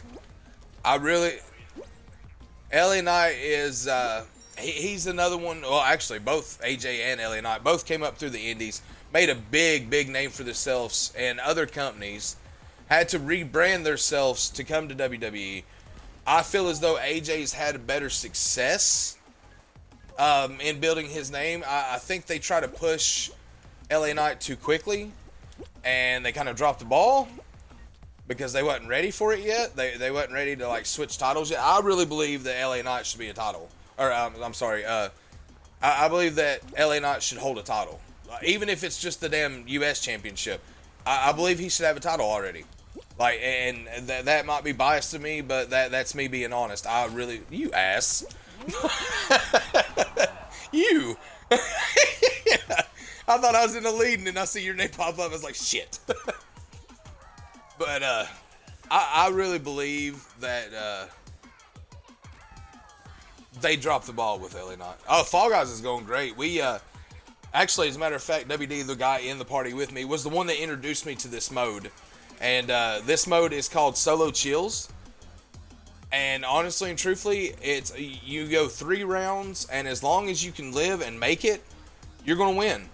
So if you're an achievement whore like I am, and I am a real bad achievement whore, I now have every achievement in this game because of WD finding this, and it's just really fun. Like, you're almost guaranteed, as long as you can stay alive, you're guaranteed to win. Like, I feel as though that's just telling the truth, really. But they do now, but it's just fun. Like, for this, for instance, like my whole plan today, like, if I was trying to do this while streaming Diablo, guys, I wouldn't be as concentrated to you all today. And that's not saying that bad. It's just I have real bad, like, vision. So, like, if I'm in the game, like, I'm in the game, and I don't want to do that to my chat. I enjoy conversating with my chat. So, Stealthy, yes, I agree. LA should have a title by now. I think this should have actually been a better one. Yes, and rest in peace, Bray. Like, I hope you've got a chance to catch the documentary, because if not, do yourself a favor, go watch that. That is beautifully done. And the last 30 minutes of it, look, I'm a man, I don't care. I will tell you straight. Last 30 minutes of that, I bawled my eyes out. When they started talking about how he was going, like, how he went and everything, oh, man. Like, this was a guy, I'm going, as soon as I can get, enough money to, my wife and I are actually getting the tattoo of his emblem on us. So, like, that will be happening. It's just a respect thing. Like, he was very big in the business. He was a lot bigger than what people give him credit for. And, I believe that, he deserves his tea and crumpets and everything else. But, yeah, you have definitely been warned that it will produce tears. It is hard to watch the last 30 minutes of that. But anyway, back to the match. I am going to think LA Knight will win. I think that he's got, it's his redemption. Remember, AJ cost him the title shot, or actually, yeah, the title shot at Elimination Chamber. So it's going to be his redemption for it, I believe. All right, so we got 2 matches left. Stealthy, I'll let you take it. You want to talk? Do you want to talk Rollins and McIntyre first, or you want to talk Rhodes and Reigns?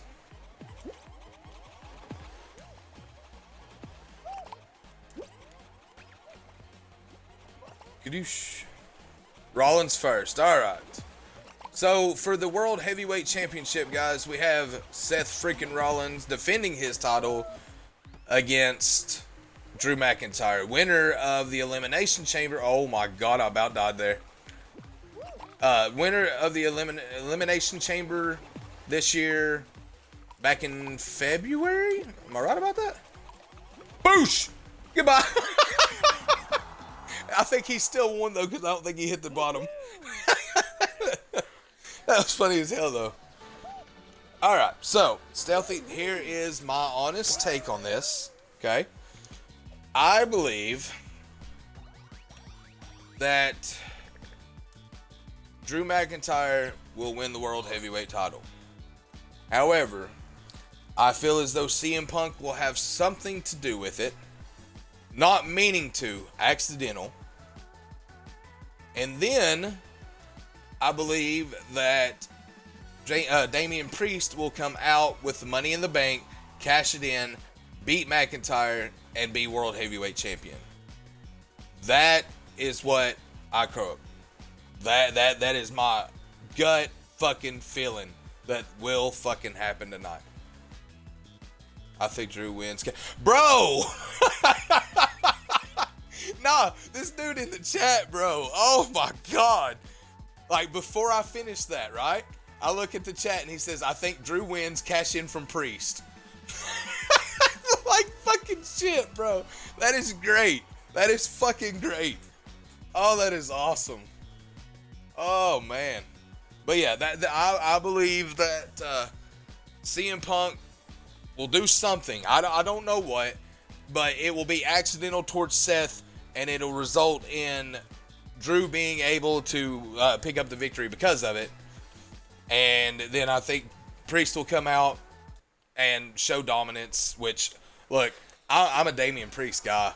I think that I really believe, given the title shot, like, his work over the last year and being in a tag team and still being that powerhouse dominant one, like, he's really grew on me as a competitor, as a worthy challenger for the title. I believe that sets up some really damn good matches along the way. Seth Priest, McIntyre Priest, Balor. Think about this for a second. Balor could get pissed off and jealous because he done that and he's champion now. And it could take back, if you remember, Balor went after, I think it was Rollins.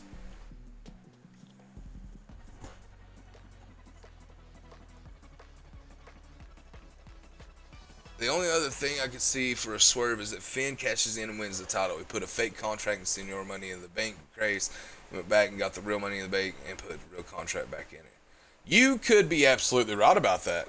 I actually hadn't thought about that because I know that, like, they kind of went with that a little bit ago, but I really felt as though they just kind of forgot that, so to speak. Hey, fucker. What are you doing? We ain't making that.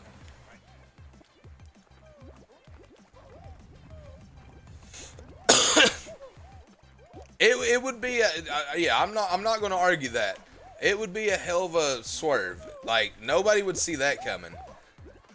They could open that can of worms back up because they did try it, what, 6 months ago, I guess? It's probably been that long.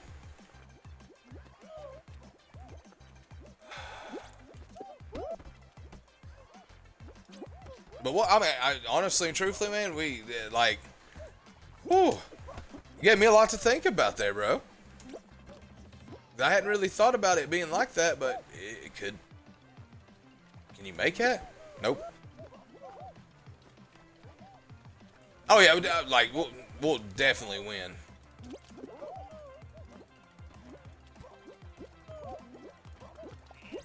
Yes, you can. I don't know, but we're in. So yeah, that's what I feel about that match. That match is going to be very good to watch. So let's get into the final match, Stealthy, and it's Roman versus Cody, Universal Championship on the line, Bloodline rules match. Now, I don't know if you agree with me or not. I was talking about this earlier, but I believe we watched the Bloodline rules match last night, which was weird because that was never stipulated. But yet, I mean, like I said, Rock takes and just deliberately punches Seth in the nuts. Ref looking right at him, and he's like, "Do something." So I mean, that told me, okay, that's what we're going with. You know, that's what this is going to be. Now, granted, it turned out, I mean, yeah, that was definitely what we had. Rock rules as director. That's right. But I will give Rock credit. He took some punishment last night. That rock bottom he took through the table, man's what, 60? Yeah, somewhere? Like right in that area? I didn't expect him to take that. That was solid. That was solid work.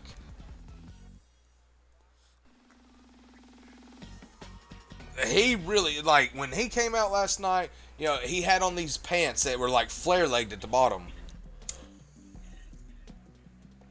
I was like, okay, you know, he's going to wrestle in pants, you know, no biggie. No, wouldn't be the first time. Then he took everything off, and he was just in a pair, you know, in his normal wrestling gear. And I mean, bro is ripped. Like, bro is fucking ripped. God, he is fucking. Whew, like, my God, I want to know his routine. Like, I ain't 60, but like, I've heard it's rough. I swear I watched a video on it before about the way he done his routine and shit.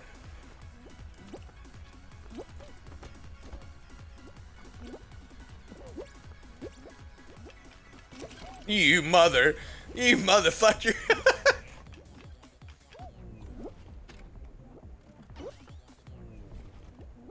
What the fuck are you doing? Come back here.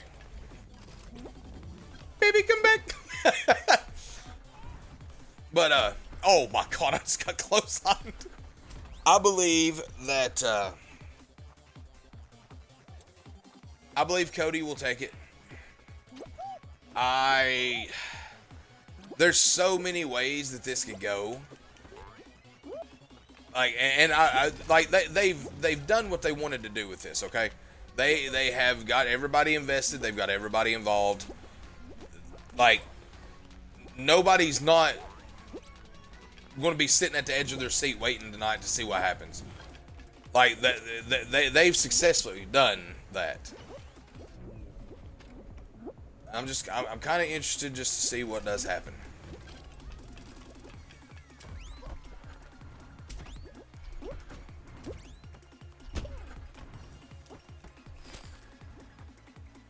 Just know I'm like right behind you. I just got clothes on. He said, when Rock first returned and went to the ring and whispered in Cody's ear, I almost want to think he was like, this plan will get you the title. Rock cost Roman the title along with Solo, but there's a million routes they can go. Yeah, exactly. I agree with you, man. Like, typically I'm pretty good at this, but this is one of those matches where I can think of 10 legit outcomes top of my head right now, and there's no way to predict which one's going to be right. Like, do they let Roman continue on and beat Hogan's reign? I agree. I can see both win. I can see both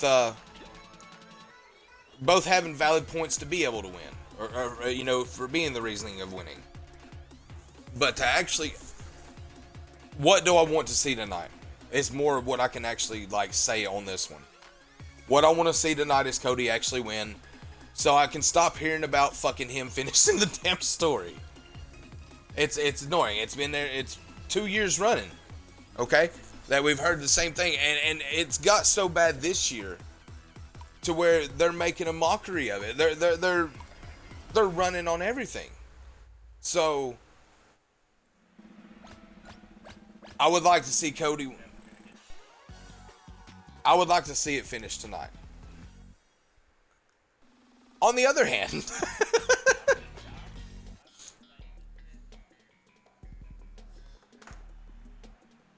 I can agree with that.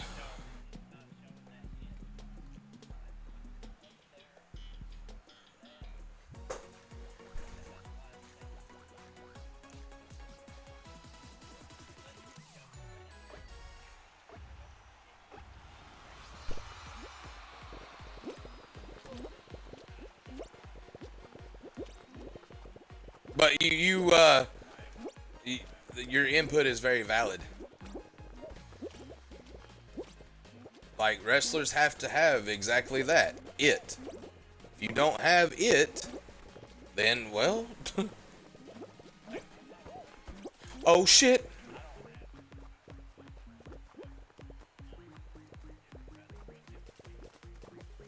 It is everything. Okay? It's the style. It's your presence. Yeah. I mean, you've got to be appealing in every... You've got to be appealing in every way. Yeah, like just presence as a whole. Oh yeah, every bit of that. So he says, I think better for story wise is Roman when they get heel Cody come through.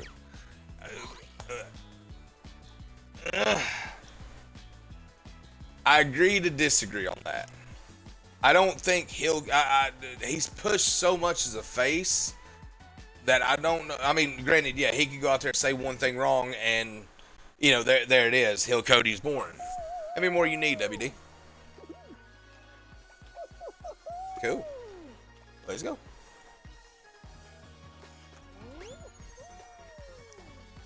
Oh no, I've been playing this the whole hour and 40 minutes I've been on.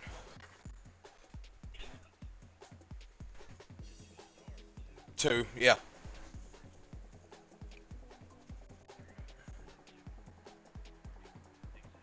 Something like that, yeah. But honestly and truthfully, I mean, I'm okay. You're good. Okay, so he says, but I lean more towards Cody winning tonight. I worry for Cody as champ, though, as we started to get boos last night, and we know how fans love to turn on the champ quick. See, I agree with you with that. I think the biggest weight that Cody would have to carry, though, is think about this. You're going to take the title off of somebody that's held that title 1,314 days to put it on a champion that might last 6 months before you decide, okay, let's try somebody else. What does that do to the prestige to the prestige of that title that Roman Reigns has spent 3.5 years,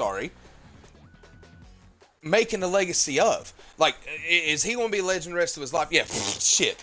He solidified that after, I don't know, let's say 2 years ago, I would think. I mean, when he was just, dominant over everybody, started calling his shots, like being able to pin Edge and Daniel Bryan on top of one another. He called that shit.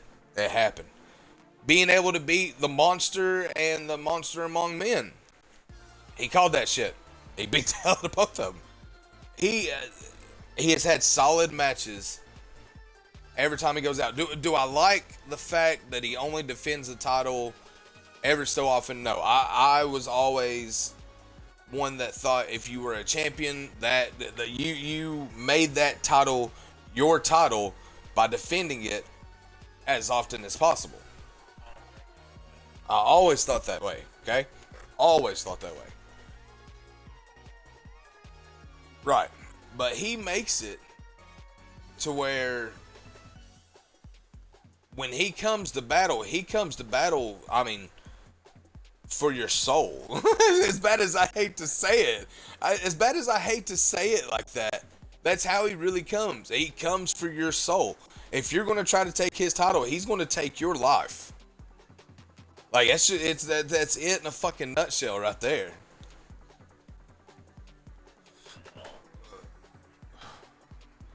Like, they took... This is how I feel with Roman Reigns, okay? They took Brock Lesnar, okay?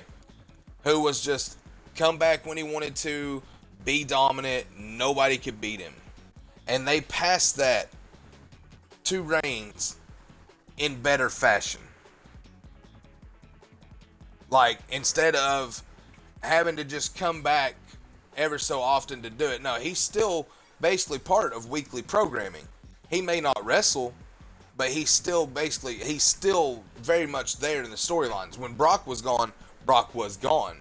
He was trying new ventures. He was in UFC. He was doing his own TV show. He was having kids. Life in general, okay? But when he came back, like, that's what he expected, was just to come in, destroy, leave with the title. And 9 times out of 10, they really had that. Only a few were able to actually break that. Triple H being one of them, which is why I have praise for Triple H, because I've had praise for him since, I can remember. Even when he isn't there, he is there through the rest of the bloodline and the last man. And I absolutely agree. And something that I really found humbling the other day, during the Hall of Fame speech, was that, he said, if there's no wise man, there's no tribal chief. I feel that. I genuinely feel that because like he's been like when they first came together, I really thought this was like a CM Punk type thing. Use him for a little bit until like he got the character down, then he could just branch off on his own, be fine. But no, he's been with him the whole time, and I mean, it's absolutely amazing to see. Like they have told this story for 4 years and still kept you intrigued to this day. Do you agree with me on that, Stealthy?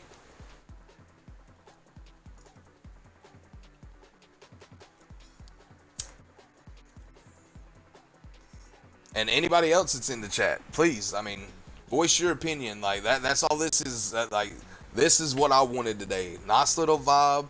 Have some people in here. We've had 10 viewers plus in the chat 1,000 times.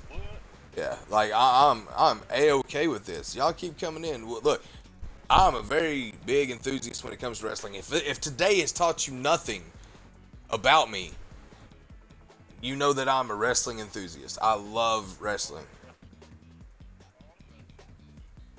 I could turn this stream into talking about Raw, SmackDown, NXT, because I watch all three. If I don't watch them, I catch the top 10 and usually read about it somewhere. So I'm still basically, watching the show. But, like I could turn a stream into just a talk show about wrestling and be perfectly fine.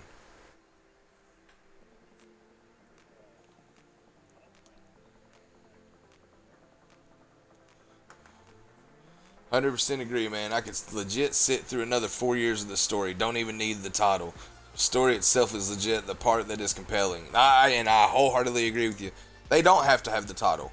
Give it to Cody. Let the Bloodline go on and do something else. They're on to bigger and better things. Although sadly the heavyweight title would be the bigger and better thing they'd be after.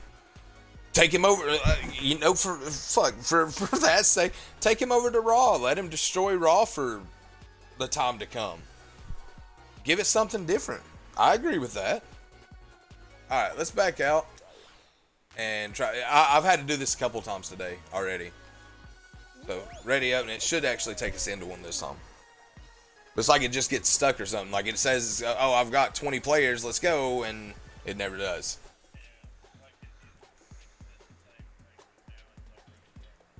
Yeah, but as far as to finalize the whole conversation about the predictions tonight, my predictions for tonight are in the 6-man tag. I think that Lashley and the Street Profits will win. LA versus AJ, I'm going to say LA. Paul Orton and Owens, I'm going to say Paul takes that. Some kind of stupid thing happens, and that's what we're going to see.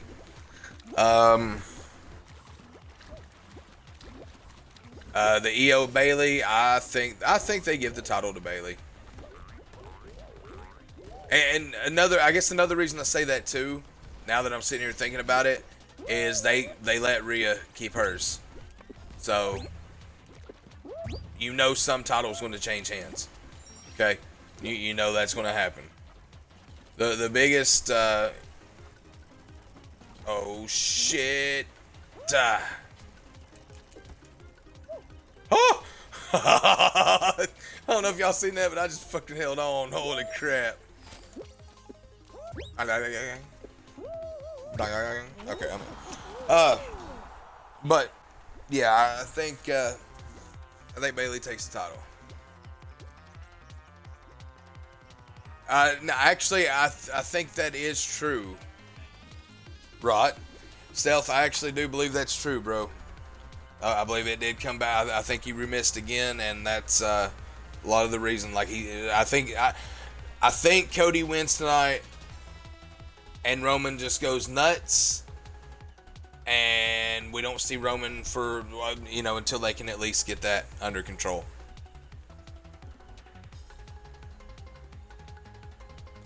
I know he came back in a month last time, and I know that like he lasted. I mean, every bit of this, But the strain of being on the road all the time, city to city, place to place, different ways of eating, different ways of living, different ways of doing daily routines and shit like that. I really just think, man, that his body didn't have the actual time to recoup that it needed.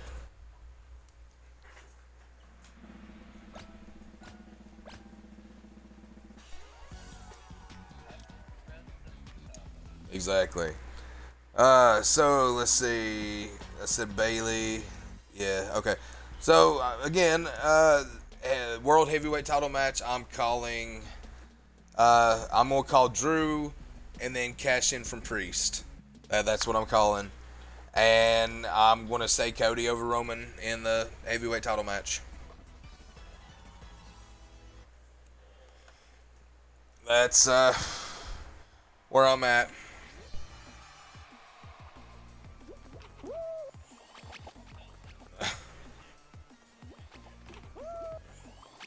I'm seeing that. Oh shit! I just fell outside. I was reading the comments. Yeah, because like his kids are still little, if I remember correctly. Like I know even Rock makes time to get in with his kid. He's got a little baby. Not a baby, but a littler one than Which way are we going? We're not going that way. Fuck.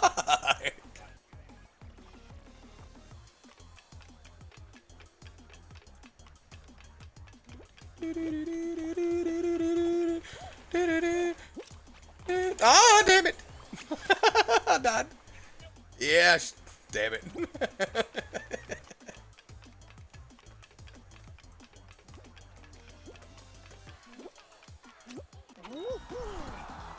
Now,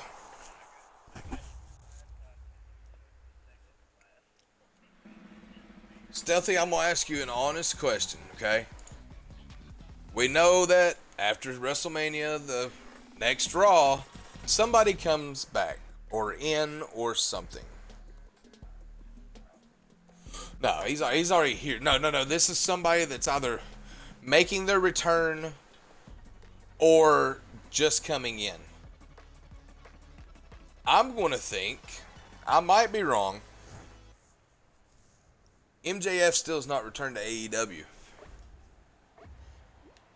Could we possibly see him on Raw tomorrow night?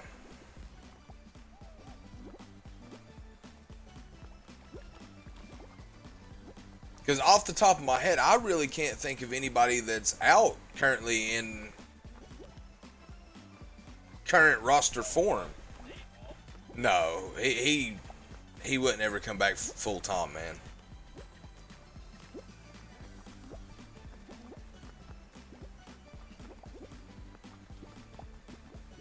I'm like seriously like waiting on his comment on this.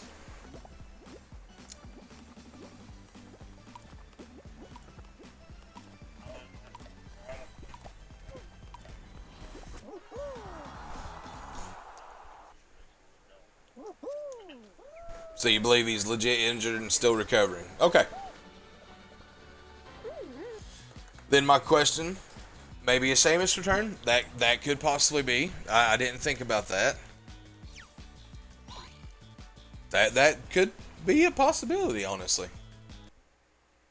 Who else though? Like, is there any big names that are out right now? Do you need one more, WD? Okay, let's roll.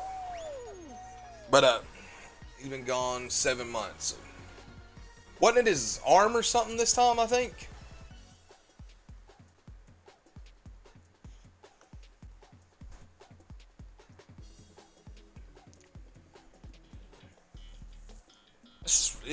You know, it's rough. Especially like, well, I mean, that kind of makes sense too. You may be right, bro. Logan Paul is your favorite WWE person, Mike. Well, I actually did give him my vote and prediction for tonight, so you'll be happy to know that.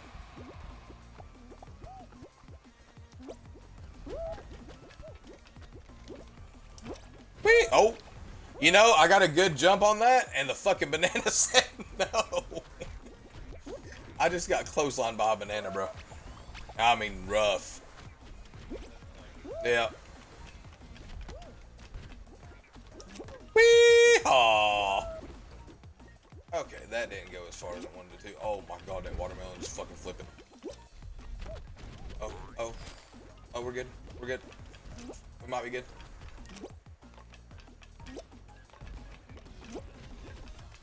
Oh, he's the only person you know, huh? Is that what that is? A cinnamon stick? Or just, I had a review in the first hour about WrestleMania Night 1, and then we've been talking about predictions for Night 2 in the second hour, so. But yeah, Logan Paul is actually the one I call for tonight. God, okay, let me go on record and saying, like, God, please hope that I'm wrong, because I really would like to. I really am with you, Stealth, on that, and would like to see the whole Owen, Zayn, Benoit. Yeah, that would just be cool. That would be cool, and I think that would be them kind of paying homage to it. The Rock's in right now, Shaky. Hear me out. He may have retained his title yesterday.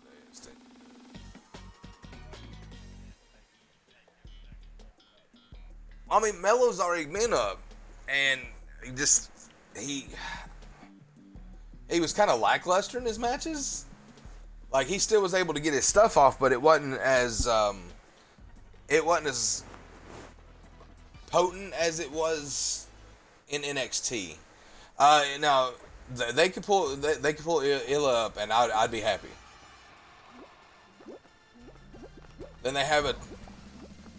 Then they would, like, honestly, if they done that, Illa leaves, relinquishing the title to go on to bigger and better things. So they have a tournament, and I think that you get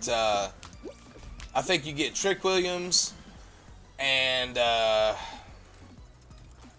shit, I just fell off. Let's see, you get Trick Williams and you get Tony D in the finals of that. And I think you've got a pretty, I think you got a pretty banging match right there. I could be wrong, but I think it would be solid. Oh yeah, Illa Gunther matches. Oh my god, that would be some brutal shit.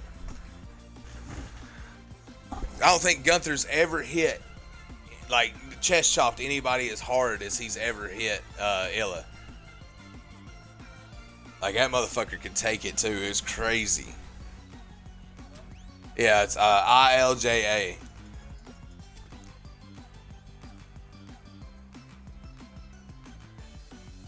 This dude's like,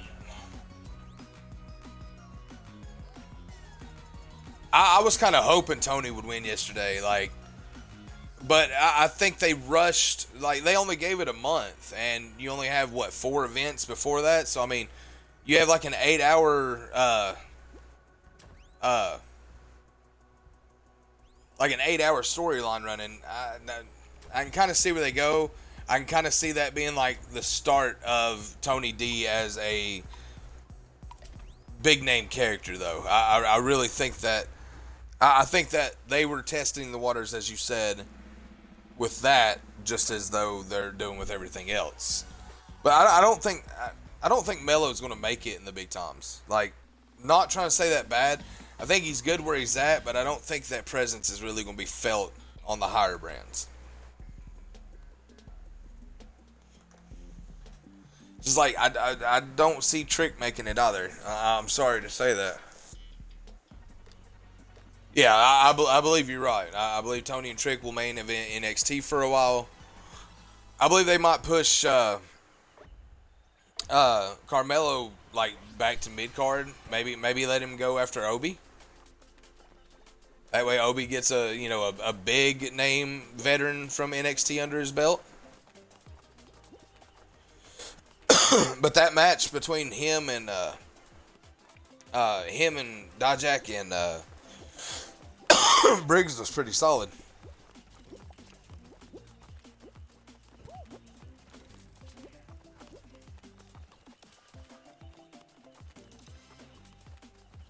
Yeah, yeah. He might be able to be a mid card star. Yeah. Oh yeah.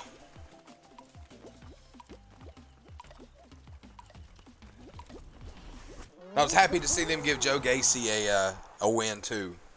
Like he deserved to get a win. He took like 3 straight losses from Dajak. Now I swear he should have won one of them matches. Did you get your dubs in, bruh? To what?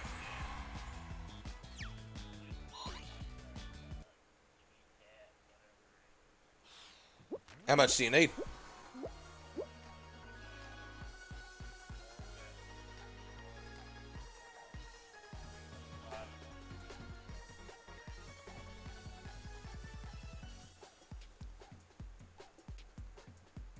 Yeah, yeah. Braun Breaker, dude. Like, I hope that they do something with him on SmackDown. Hell, let him. Go ahead.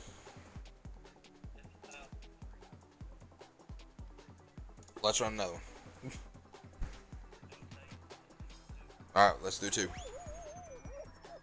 But yeah, Braun Breaker, man. I hope that his SmackDown call up is like catching on, because like, God, he's a beast too.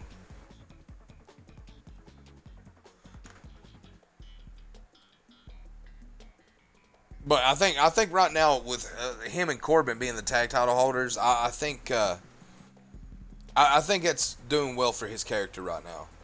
It's giving him more opportunity to get big, like to build itself.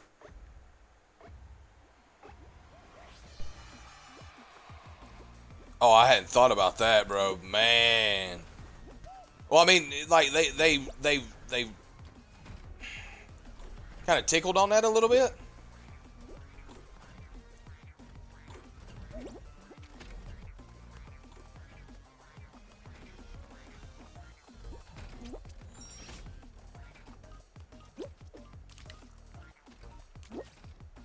I got you.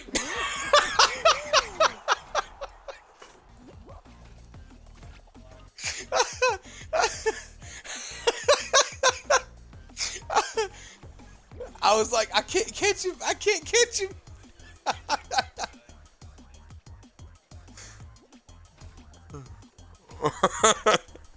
But yes, I agree that Braun and Heyman together, oh my God, that'd be killer.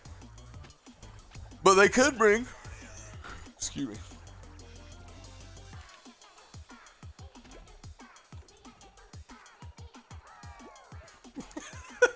Did I? I'm sorry, bro.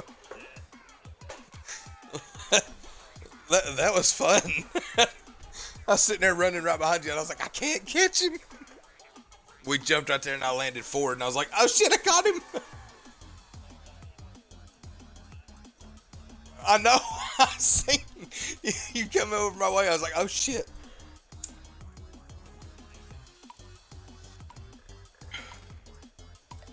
Yeah, okay, so I could see that as if they brought Braun and Corbin up together as a tag team, kept them going as they are right now, because they, like you said, they're great. They're very solid. They're very good with one another. So I think if they bring them up as a tag team, have them destroy Theory and Waller, I think that'd be great, because think about it. They've already had some confrontation with them before. So honestly and truthfully, if they bring them up together and they go straight after it, I mean, that would be good. Okay, so I think Corbin being in NXT was good for Braun, but I think that them moving them back up to the main roster would be good for Corbin, because it would help him get back into the swing of the main roster things. And I think it's a lot of the problem that he had was, like, he got out of touch with, what it was like to be on the main roster, and it just wasn't working for him.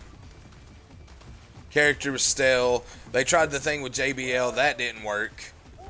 Like, if you say, I don't know if you caught on to it, but they tried it again. with Josh Briggs. Like that was the whole thing for that was, you know, uh,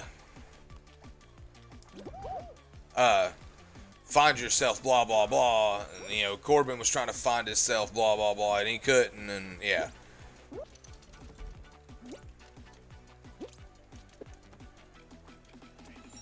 What's up? Damn it!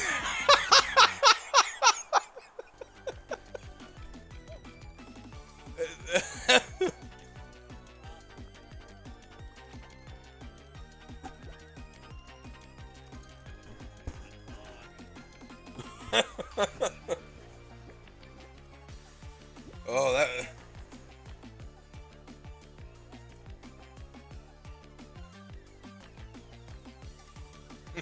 This is it right here. uh, yeah. Well, that was an awesome photo finish, though. But anyway, so like they failed that. I think that Josh Briggs still has an opportunity to build himself. I hate the fact they made him cut his hair. I don't know if you've seen him when he was in MLW, but like this motherfucker was a beast for that promotion. And they just changed everything about him when they brought him, you know, up to NXT. But I mean, you know, they do with you what they think is going to work for you the best. I have actually heard that they genuinely care. Just, you know, sometimes what they think is going to work and what actually does end up working are two different things. So.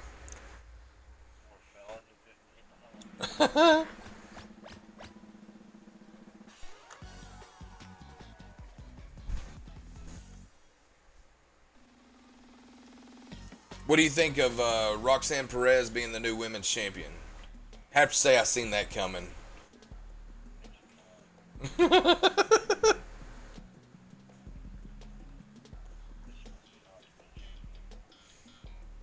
I believe she got kind of shitted on with the whole. I don't even know if that was like legit, like she was having problems, or if that was just all part of the storyline building up to this. Like, it could go both ways on that. I don't want to point fingers one way or the other, but somebody already died.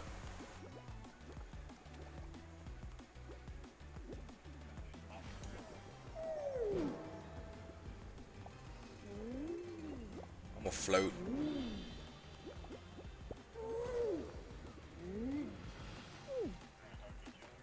See that? I think you're right. I think Lyra does move up to the main roster. I believe it's time for her to go. Like, she's proven her point over and over again. Like, she's a hell of a competitor. Bye. Hug.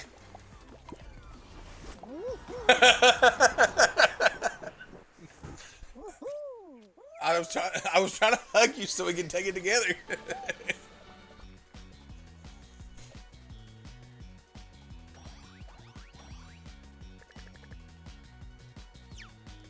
Yeah, I got 894 on that.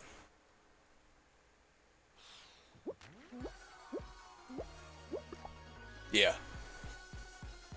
Yeah, so she was champion. Like she was one of them that like done like the whole breakthrough thing, and like they built her up pretty good. She won the title.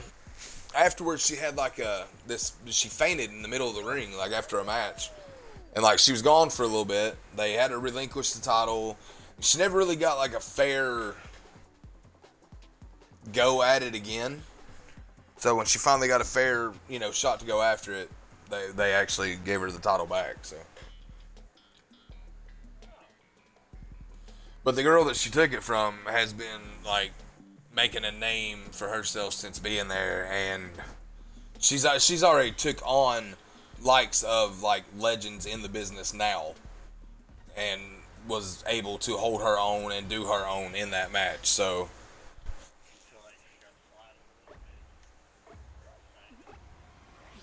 yeah, a little bit.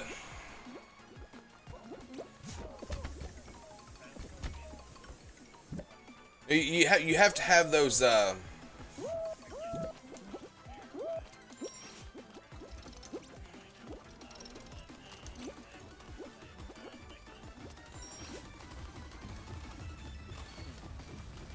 Well, I mean, she really has. Like, she's been in just about every match you can think of on the way back to the top.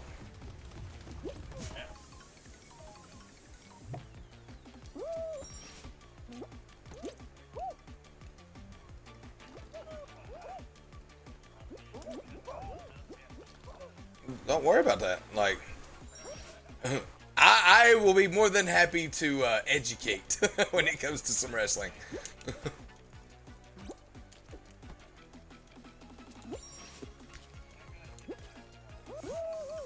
This one's mine.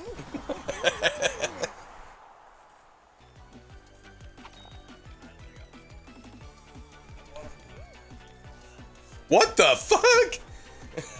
Did y'all see that, chat? So the dude jumped to grab the bar, right? And when he grabbed the bar, he hit it and it bounced up, and he was just flying in midair with nothing. And then the bar came down, smacked him, and knocked him back down. Some wild hacking?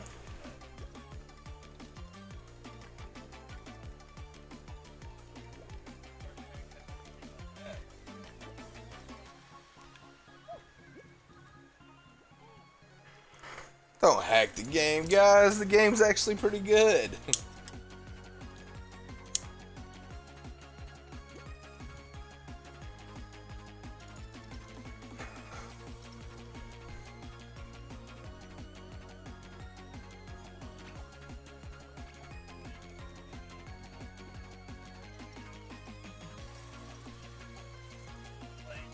Yeah, it's just exactly what it says. Solo chill.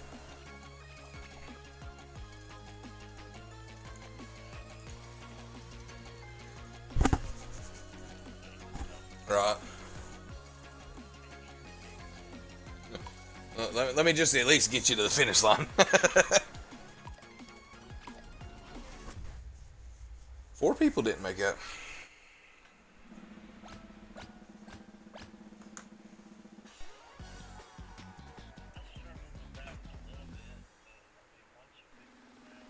Yeah.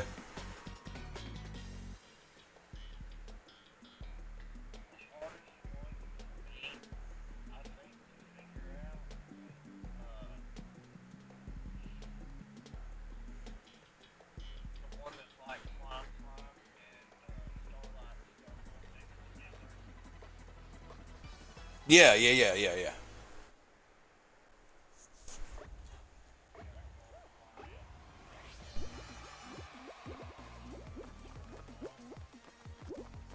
See that.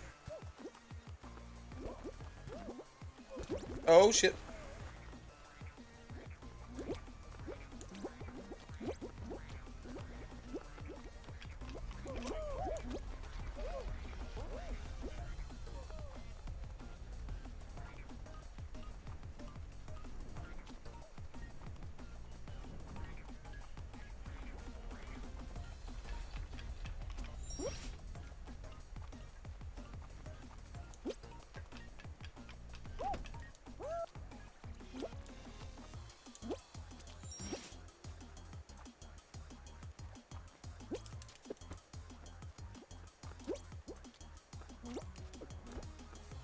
Oh fuck.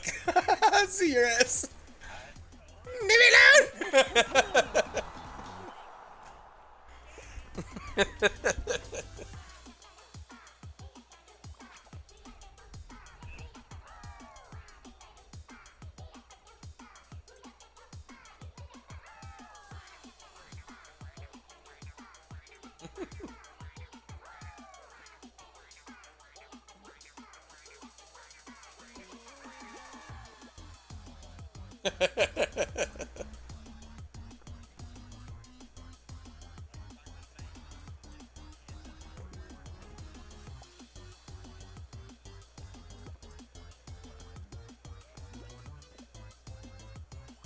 Could have just hugged you.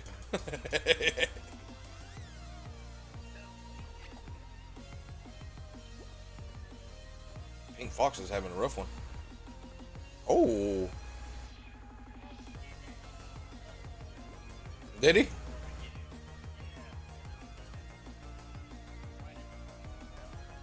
Oh, look, everybody's gonna make it.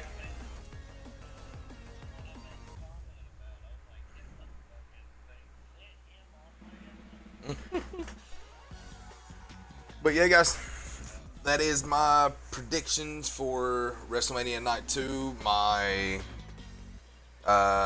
thoughts on Night 1 and some after some after knowledge and discussion of other wrestling things.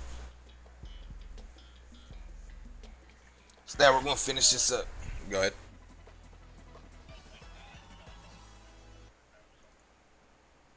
All right, brother. You have a good one. It was great talking wrestling with you, man.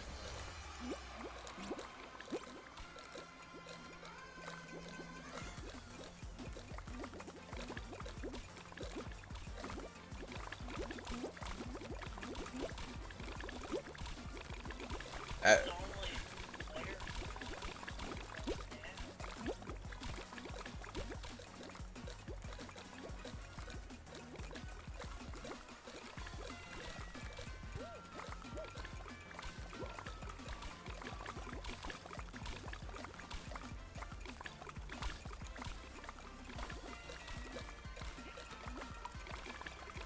oh fuck! I'm about to. Woo! I'm about to die. Oh.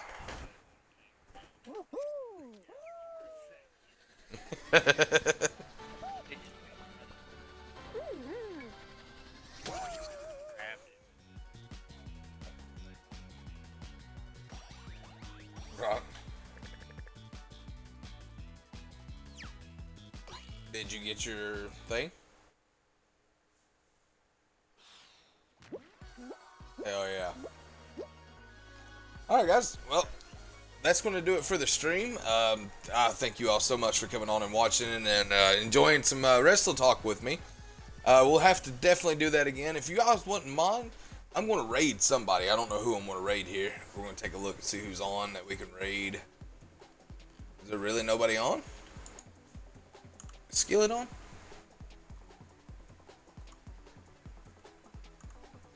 Skillet is on. Alright. Let's go raid Skillet, guys.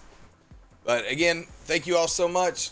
I will be back next weekend, Sunday, 2 p.m. Eastern Standard Time with some more streaming. And yeah, guys, it's been great once again. And I look forward to it. If you don't follow me on my socials, everything, guys, is Buddhafire. Go find me, follow me. More of this to come. So thank you all again. I'll catch you next time. Later.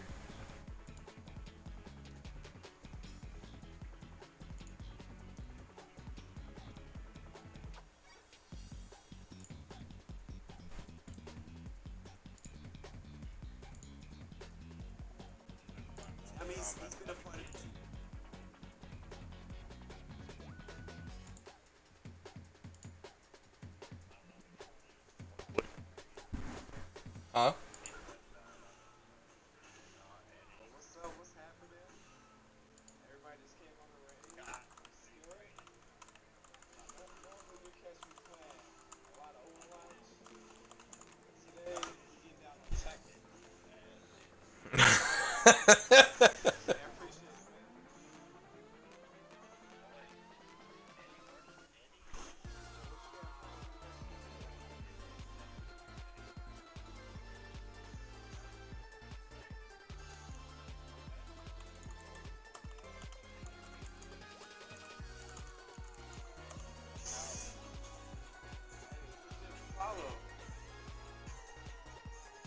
See, right here.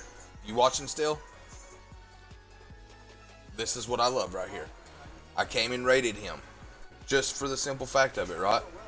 He's already getting new people talking, getting new follows. That's why I enjoy doing this. Come on in. Come on in. Huh? No. Sure. Hams in the oven? That's going to be great. Huh? Look, he's already got a couple new follows.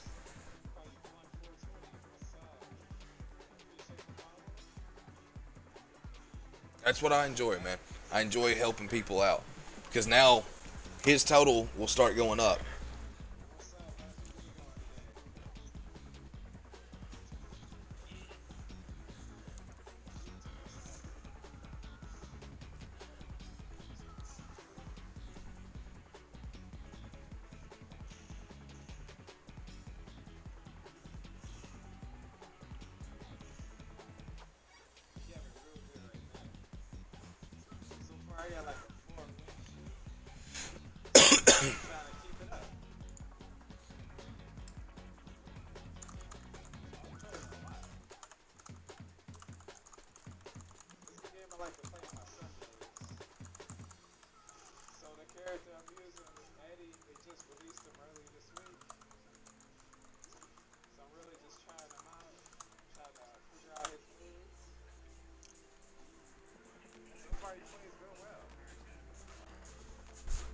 Thank you.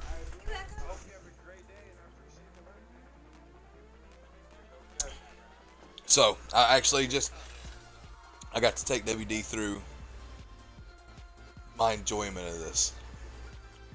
So I raided Skillet and took everybody with me, and he got to see like just as soon as you get started on somebody new, you get new follows and things like that, new chats coming up, stuff like that.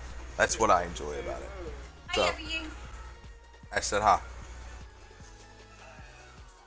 Hi, as she said.